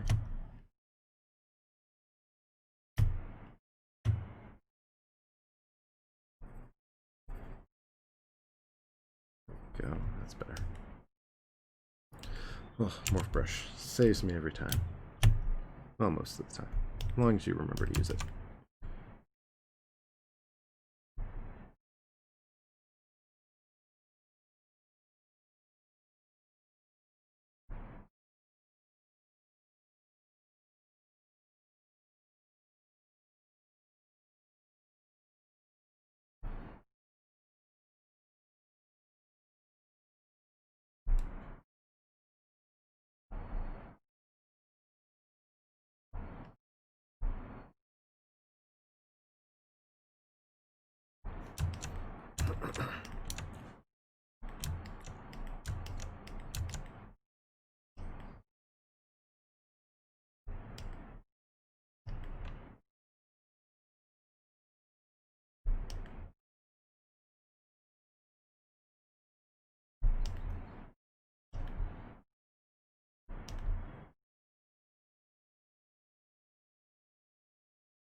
Cut through that or cut around that? Let's cut around that. Let's go this way. Like that.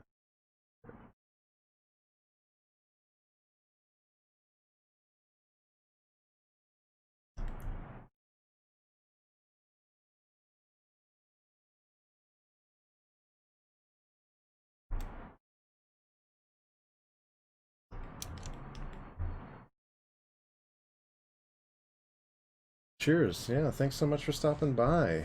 I probably won't be on too much later, but maybe next time. It was great to see you. Thanks so much for stopping by, and we'll meet up again when all this is over for sure.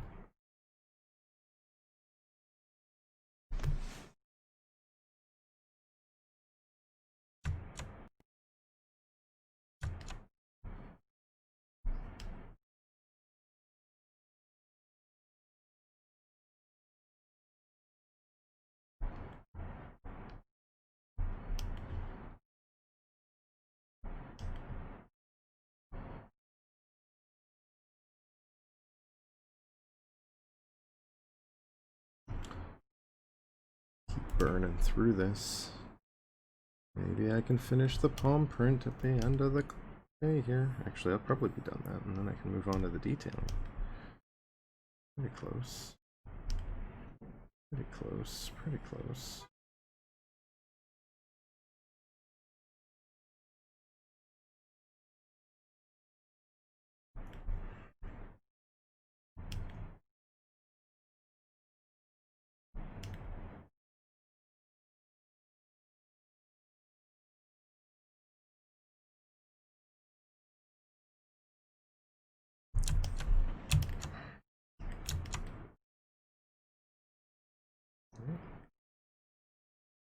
Okay, cool. Okay, let's do a little bit of this here. Kind of curl that back like that. And then just kind of follow that line, maybe. I didn't realize there was another line in there. Oh yeah, there it is. Okay. Look at that. Here, do a little bit of work. And off we go. On to the next one.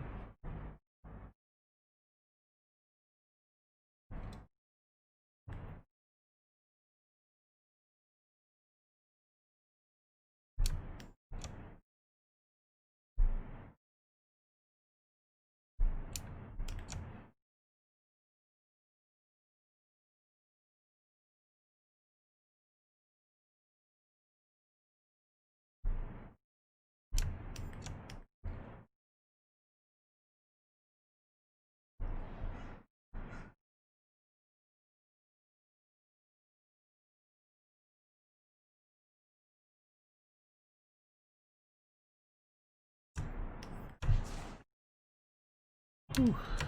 Bit by bit. Oh.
breaking up this area a bit with some more little loops.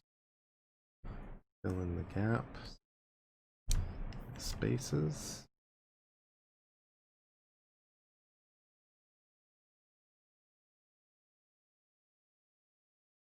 I'll hit a few of these creases. A little bit of a fingerprint structure too.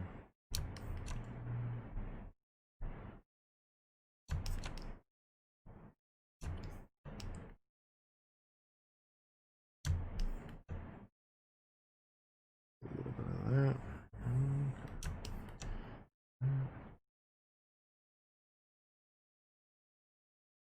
Sometimes I see big spaces. Just don't want to keep going.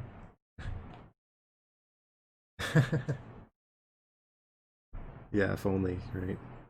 A little hook instead, that'd be good. Unfortunately, this character doesn't have a hook for a hand. Hopefully, all this work will be something that I can reuse down the road, though. So I'm hopeful that someday I need to do another hand. I can either just reuse this one, or I can go in and at least transfer some of the layers over or something like that in ZBrush. Just kind of build it out as something different. So do it once, get it done with, it'll be okay. That's the plan anyway.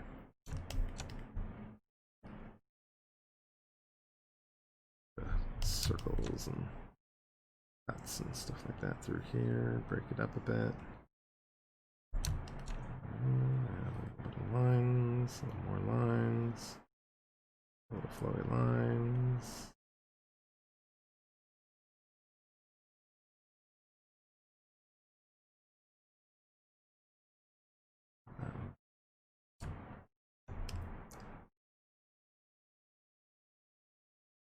Well, after doing all the pores on the face too, like I went in and hand sculpted all the pore detail on the face on this model. You know, I'm starting to get more and more comfortable with just the idea of doing things slowly and taking my time and kind of getting the detail in them right and everything like that. It's just kind of almost like a relief. It's like, you know, you just take your time with it. Repetitive, but it's interesting, and you know, maybe next time I won't have to do so much work, or I'll find a better way, but for now it ain't so bad. I don't know, maybe my patience was extended doing this sort of detailing on the model, on the face earlier. And I still got to go back. I want to go back and do even more now, right? Because I've sat here and done all this on the hands, and all I'm thinking is like, oh, I could go back and add even more to the face. And I've been teaching this bits and pieces of this sort of style of detailing to my term 5 students, and it's been I don't know that any of them actually go in and do it, but it's been nice for me because it gives me an opportunity to kind of keep thinking about how this detailing kind of works, and sort of the results that you get from it, and I keep getting like a bit more and more of an appreciation for this sort of manual detailing as I do it more and more. It's kind of interesting. I didn't expect it. I thought it was going to be more tedious than it kind of over time ends up being.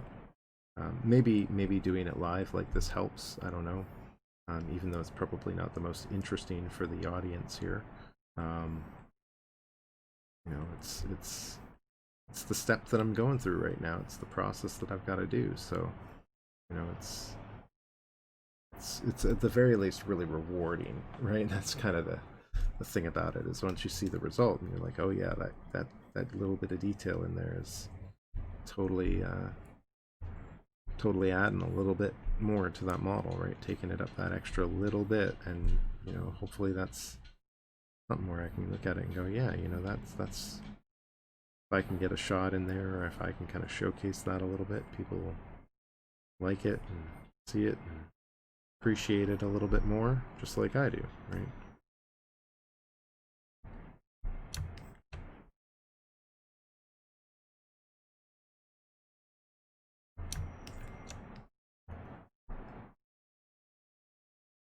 At the same time, I'd say this isn't necessary, and it's not for everyone.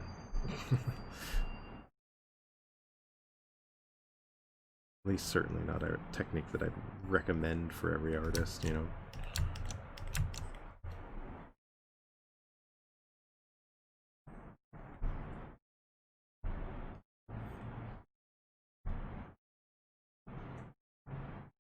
Try and break into these pores as I kind of hit these edges a bit, just kind of separate the pores out with a little bit of this line work.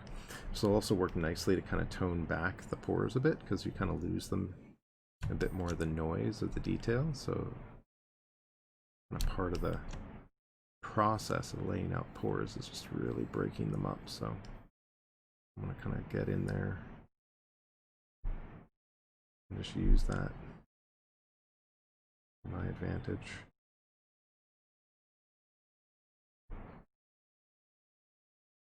Challenge is maintaining irregularity. You know, you constantly want to kind of put the breaks in the same place and stuff, because you're kind of playing, especially when you're moving quickly, right? You're trying to create these sort of strokes fast. It's like you always end up lifting the pen in the same spot, and that's always the habit that I'm working more and more to break, right? That's the one that I find the most difficult.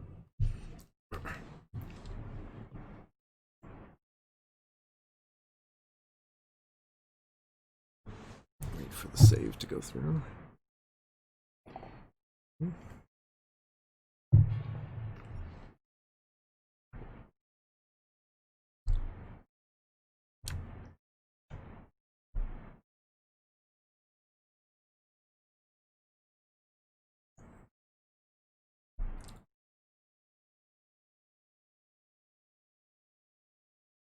Oh yeah, I yeah, can only imagine. I haven't done a lot of prop and environment work in a while, but something that breaks apart, oh my god.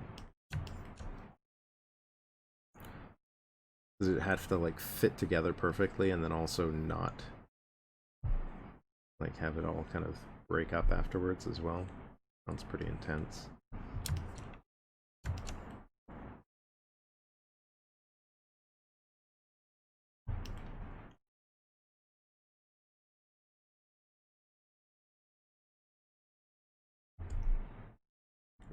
Add a few irregularities in here. Break up these shapes a bit with some little loops. Opportunity there.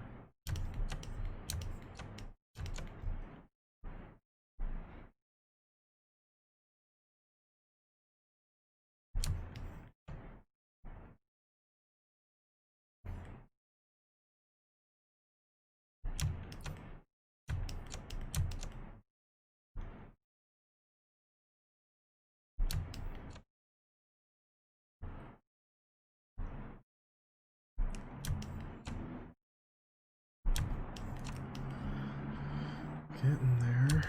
Feeling like I'm getting closer. Bit by bit.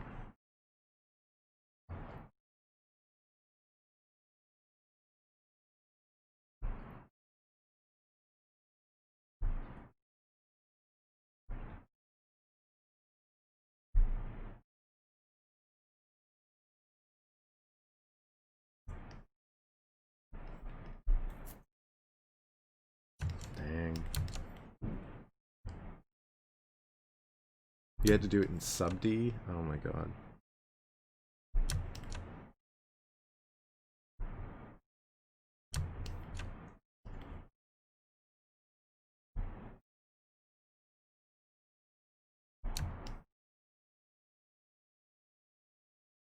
Well, I guess if that's the job, right?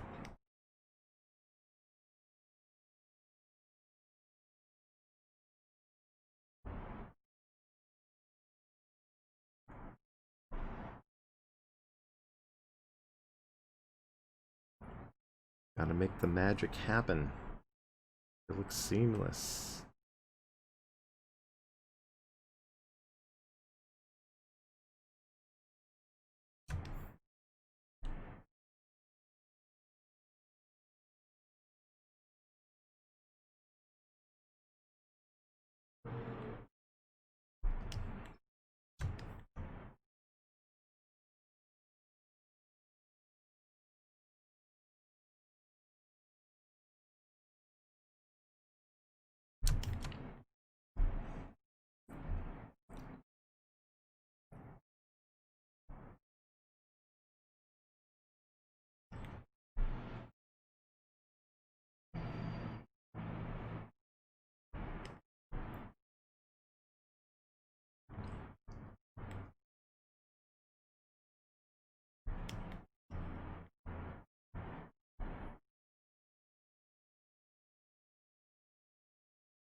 I can feel the end. It's in sight. Two options. Broken and not broken. Oh, yeah. Yeah, I don't use it all that often, but I've used it a little bit for dealing with marvelous designer workflows, so dealing with clothing, the cloth stuff. Definitely a tool that I don't know how I would work without it.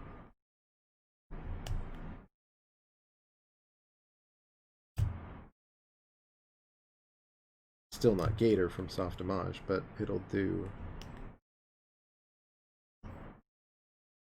I don't know that it's been so long since I used Gator, I really wouldn't have a point of comparison anymore. I just like to think it's not as good. But yeah, I definitely find myself using it a lot as well. Don't know what I'd do without it.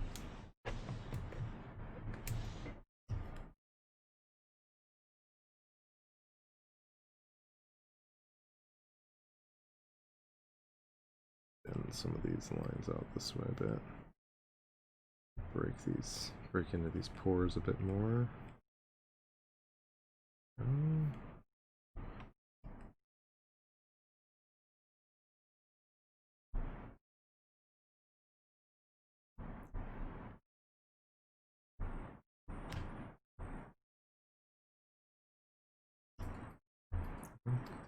going to do a little bit of line work in here. I'll just push that a little bit further. Go through, just break that up a bit. Fill in this edge in.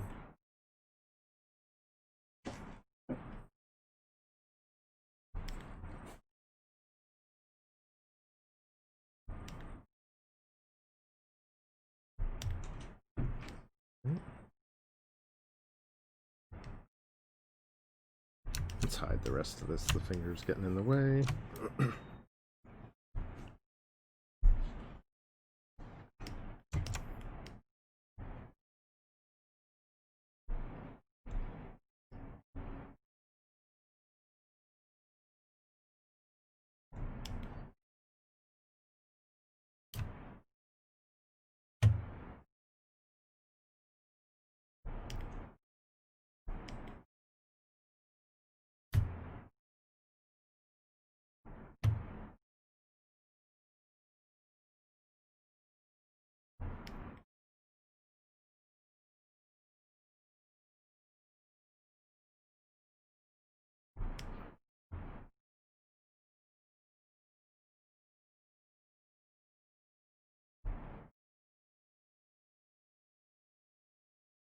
Am I not at my... Oh, I'm not at my highest subdit level. Yikes. Have to soften down all my detail. I think I'll be okay. Yeah. Okay. Oh no, I am. I just got part of the hand hidden. Being stupid. Okay. I saw my layer wasn't active, and I was like, oh, what's going on here? Well, it's active, but it's not adjustable. And I was like, oh wait, that's because I got part of the model hidden. I'm being Zerpy.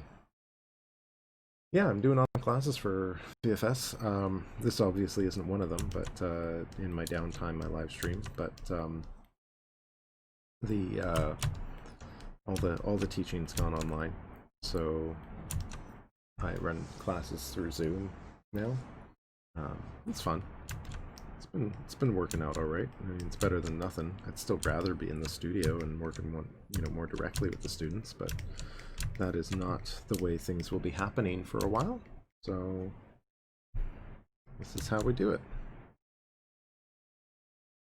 Go back to details, I think. So I think I'm about ready to switch back to some more traditional detailing. Let me get my handprint detail reference up. Let's start with this, maybe. Actually, maybe I'll start with this one.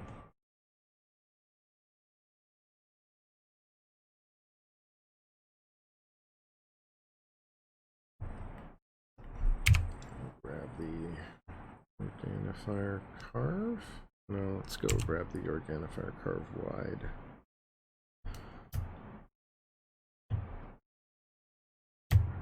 Turn dynamic off for this. That feels...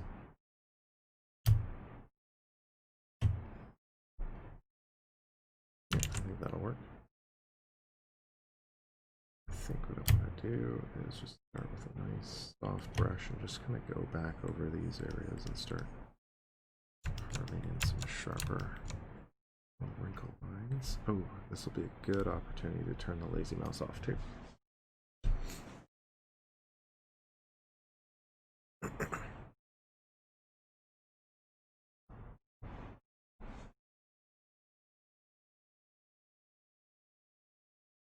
I wonder if I should tone down the... Let's grab the morph brush first, actually. Let's go back into the prints layer and unmorph some of these elements a little bit. Don't get too carried away.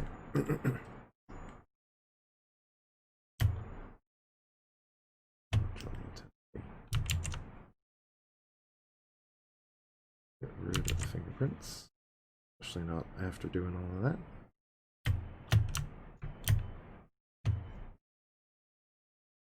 Going them back just a bit.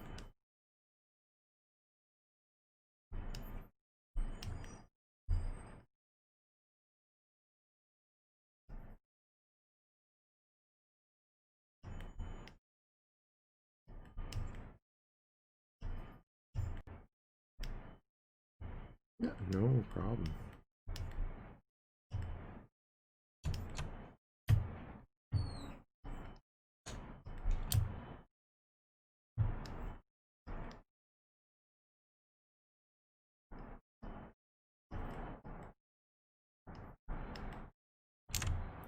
Okay, back to carving. Start adding some of these little creases in. Let's go with like a tiny little break up these edges a bit. Oh, I was going to turn the laziness off.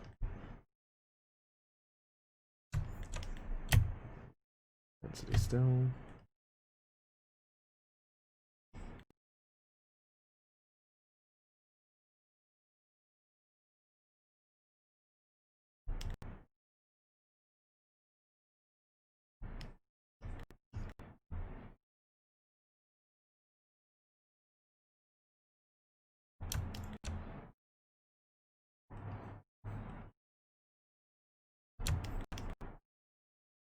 Little fine breaks in the skin through here. Some a little bit bigger through here. Let's ease that intensity down and kind of just hit this with a little bit of those short strokes. I'm gonna just break these directions up a little bit. I kind of want to break along, like sort of against the shapes a little. Just to kind of get things moving in different directions here, right? Just kind of like find sort of lines and just kind of create these sort of splitting wrinkles, these sort of overlapping splits. These areas are kind of interesting because they split wide, like you get this sort of shape that kind of goes down one direction against a form and then kind of goes against that the other way. Like you get this sort of high form here. It's almost like you get these sort of double splits. Just gonna break that up a little bit as well through there. It's a little bit much. Back in. Ooh, you know what? Back in the wrong layer again. Let's delete and store the morph target here. And I'll just go back into my details layer. This is the challenge of working with layers, right? You gotta stay working in them. Down even more and just kind of get big brush shapes going.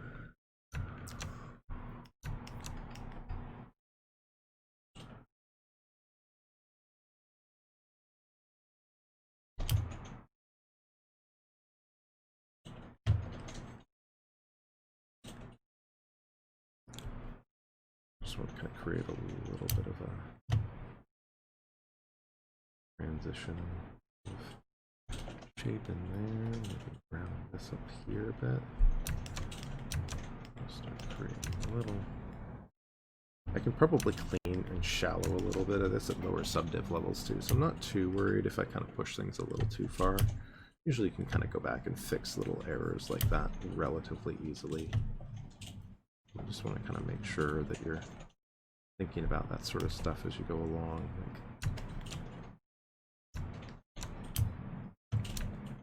Some nice big cuts running through the fingers here. I already have a few kind of from earlier sketching, but I want like a little bit more of this sort of stuff coming through here.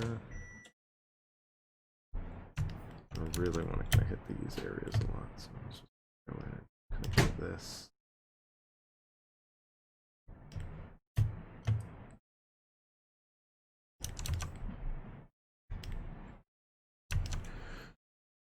Push in a little closer. Quick way for me to adjust my brush size with that dynamic mode off, right? So I can kind of just pop back and forth through my resolutions this way. Let's turn that intensity way down.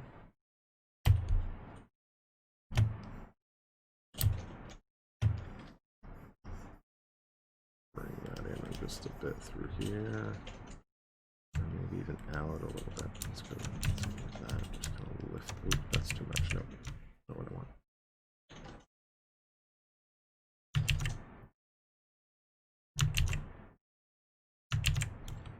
Maybe I'll use the standard brush for a little bit of that work later.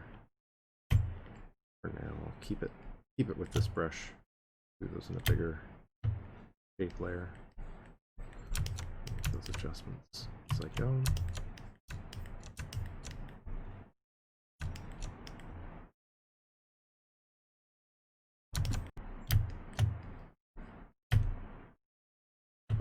Intensity. Harder. And just break this one a little bit. Carve this in.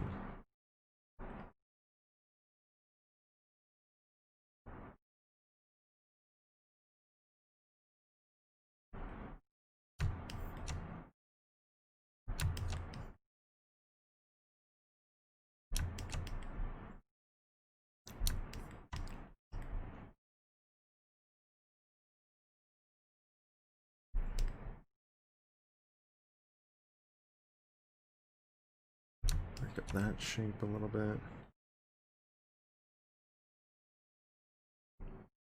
That like that. Oh, welcome back. You didn't miss much.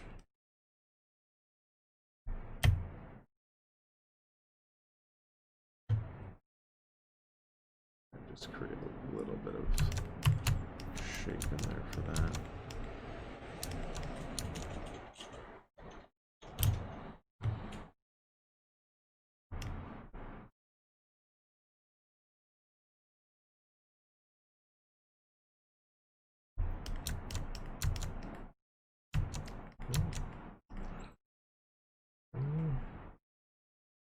I'm going to hit some of these sort of bumps and wrinkles in here with a little bit of depth. Dude.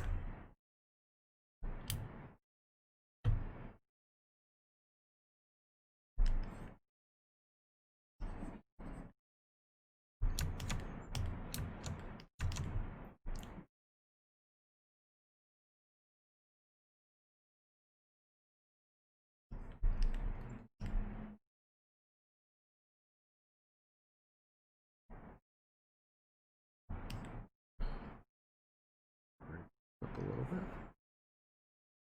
Go into those pores a bit. Break these transitions just a bit with some more.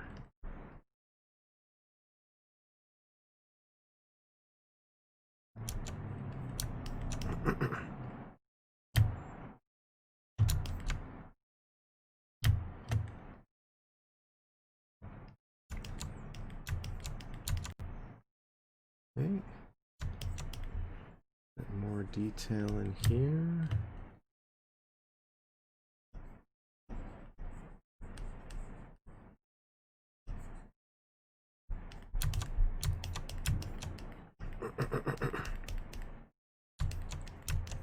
I'll probably shallow a bit of this later and kind of clean out the forms a bit, but for now I'll just kind of focus on getting a good number of lines in here. Look at some of my other references. Start with thin brush, high intensity, just kind of start carving. Oops, it's a bit much.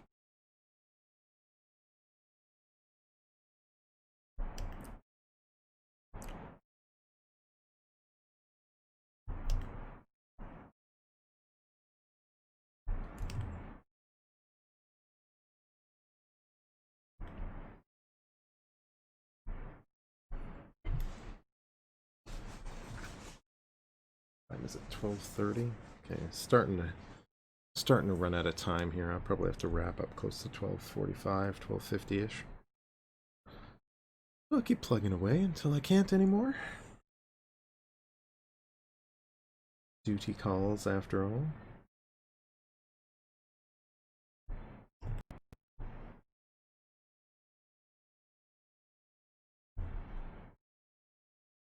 And as always, if you didn't get enough of me sculpting out fingerprints and wrinkles all day here today, there's plenty more of it, and this will all be archived on the YouTube, linked below.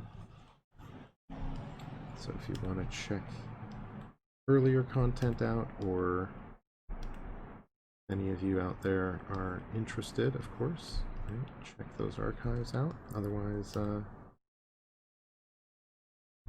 be back again soon to continue moving forward. Probably next Wednesday will be my next opportunity to get on here.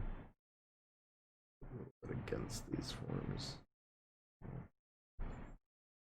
shapes, break up this. Finish these a bit better. Just doing these same little shapes.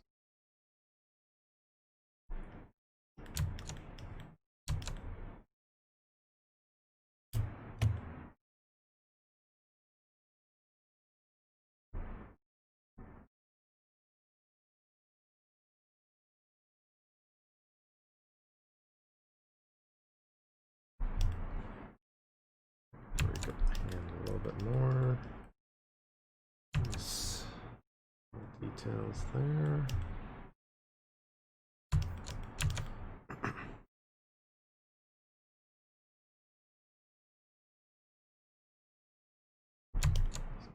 Strokes.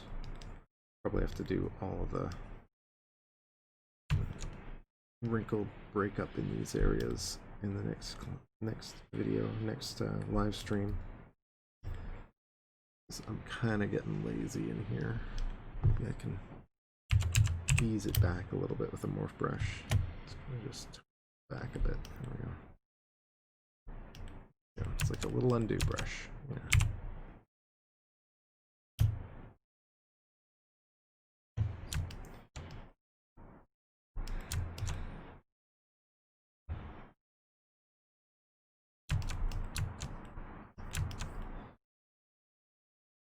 These edges back in place here too. I think I smoothed a bit of this out when I was working.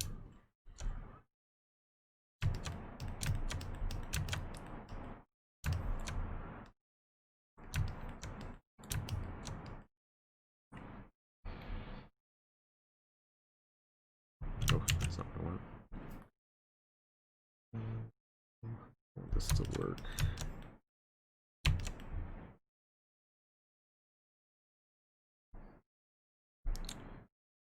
A little bit of wrinkling through these areas, probably a good start point for this.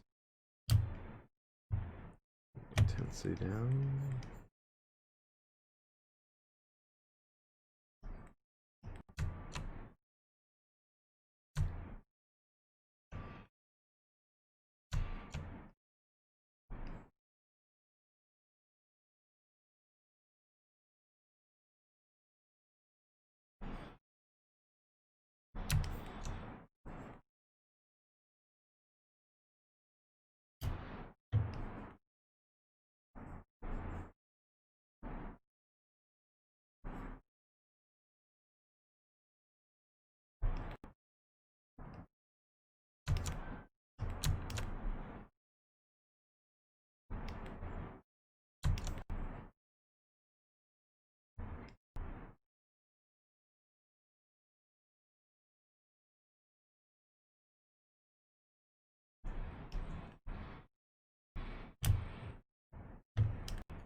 gotta fix a little bit of that. It's not quite extending the way I'd like it to. Remember to go back and do that.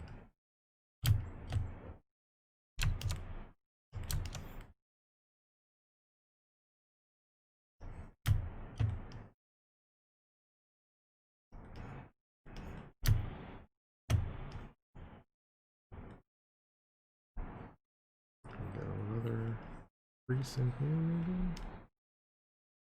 Yeah, something to break that edge up. Something to break that up a little bit. There we go. Alright.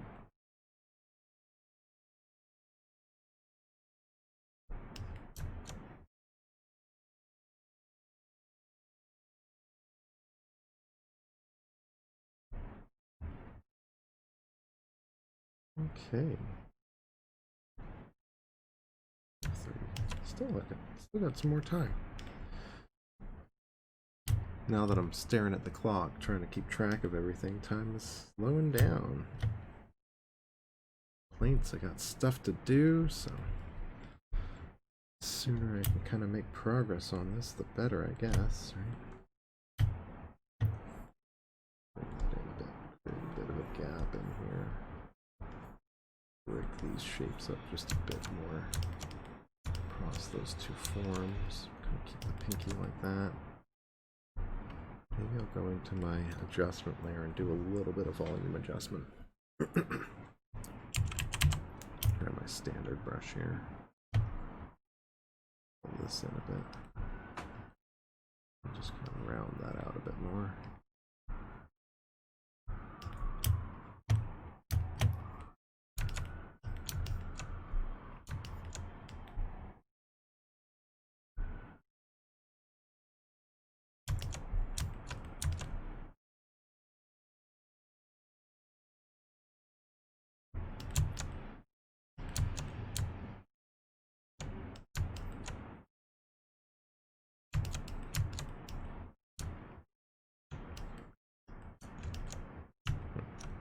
Something like that, maybe. Adjust this a bit.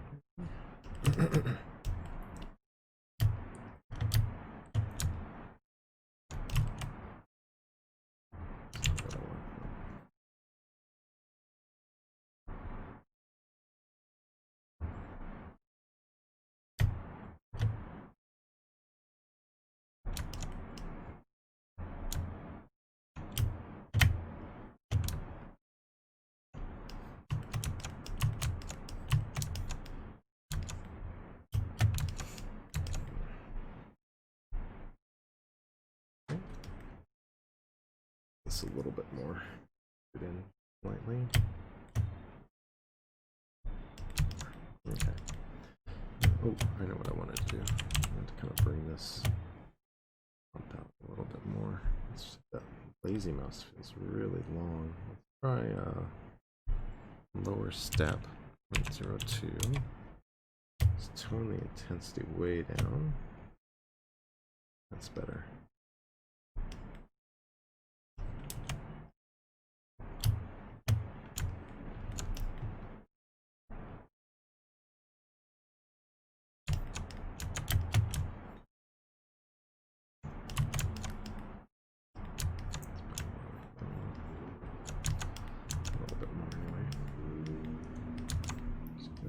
That tendon coming through.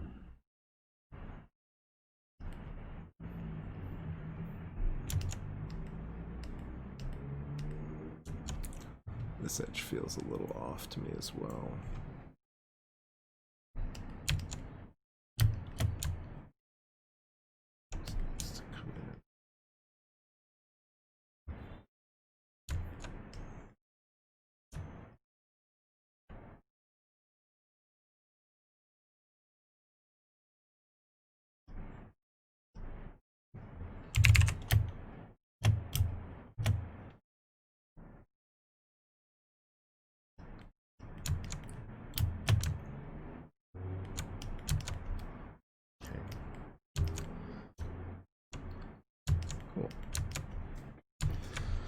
Alright, so we're coming up on the 12:40 mark. I'll probably wrap it up here instead of kind of diving into some more work at this point.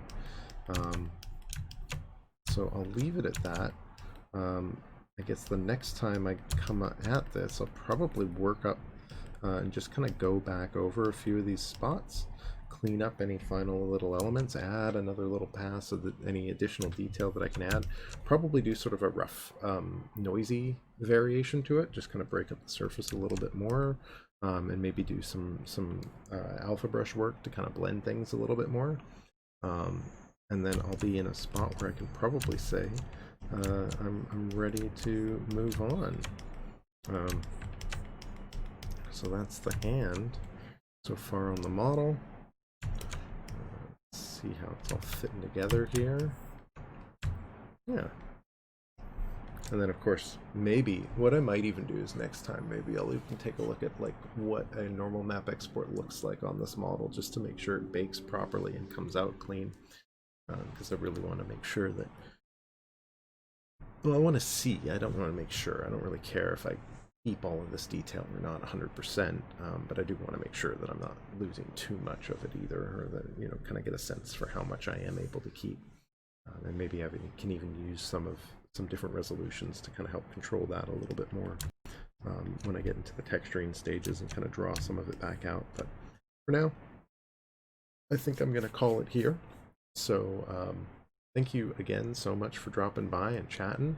And of course, for those of you that are just hanging out and watching, of course, thanks so much for dropping by as well. And thank you. I look forward to continuing to work more on this and maybe get into some of the game resing soon as well, and really pushing into the final sort of texturing passes and compiling all of this into the final asset. So should be some fun stuff ahead. Again, thanks so much.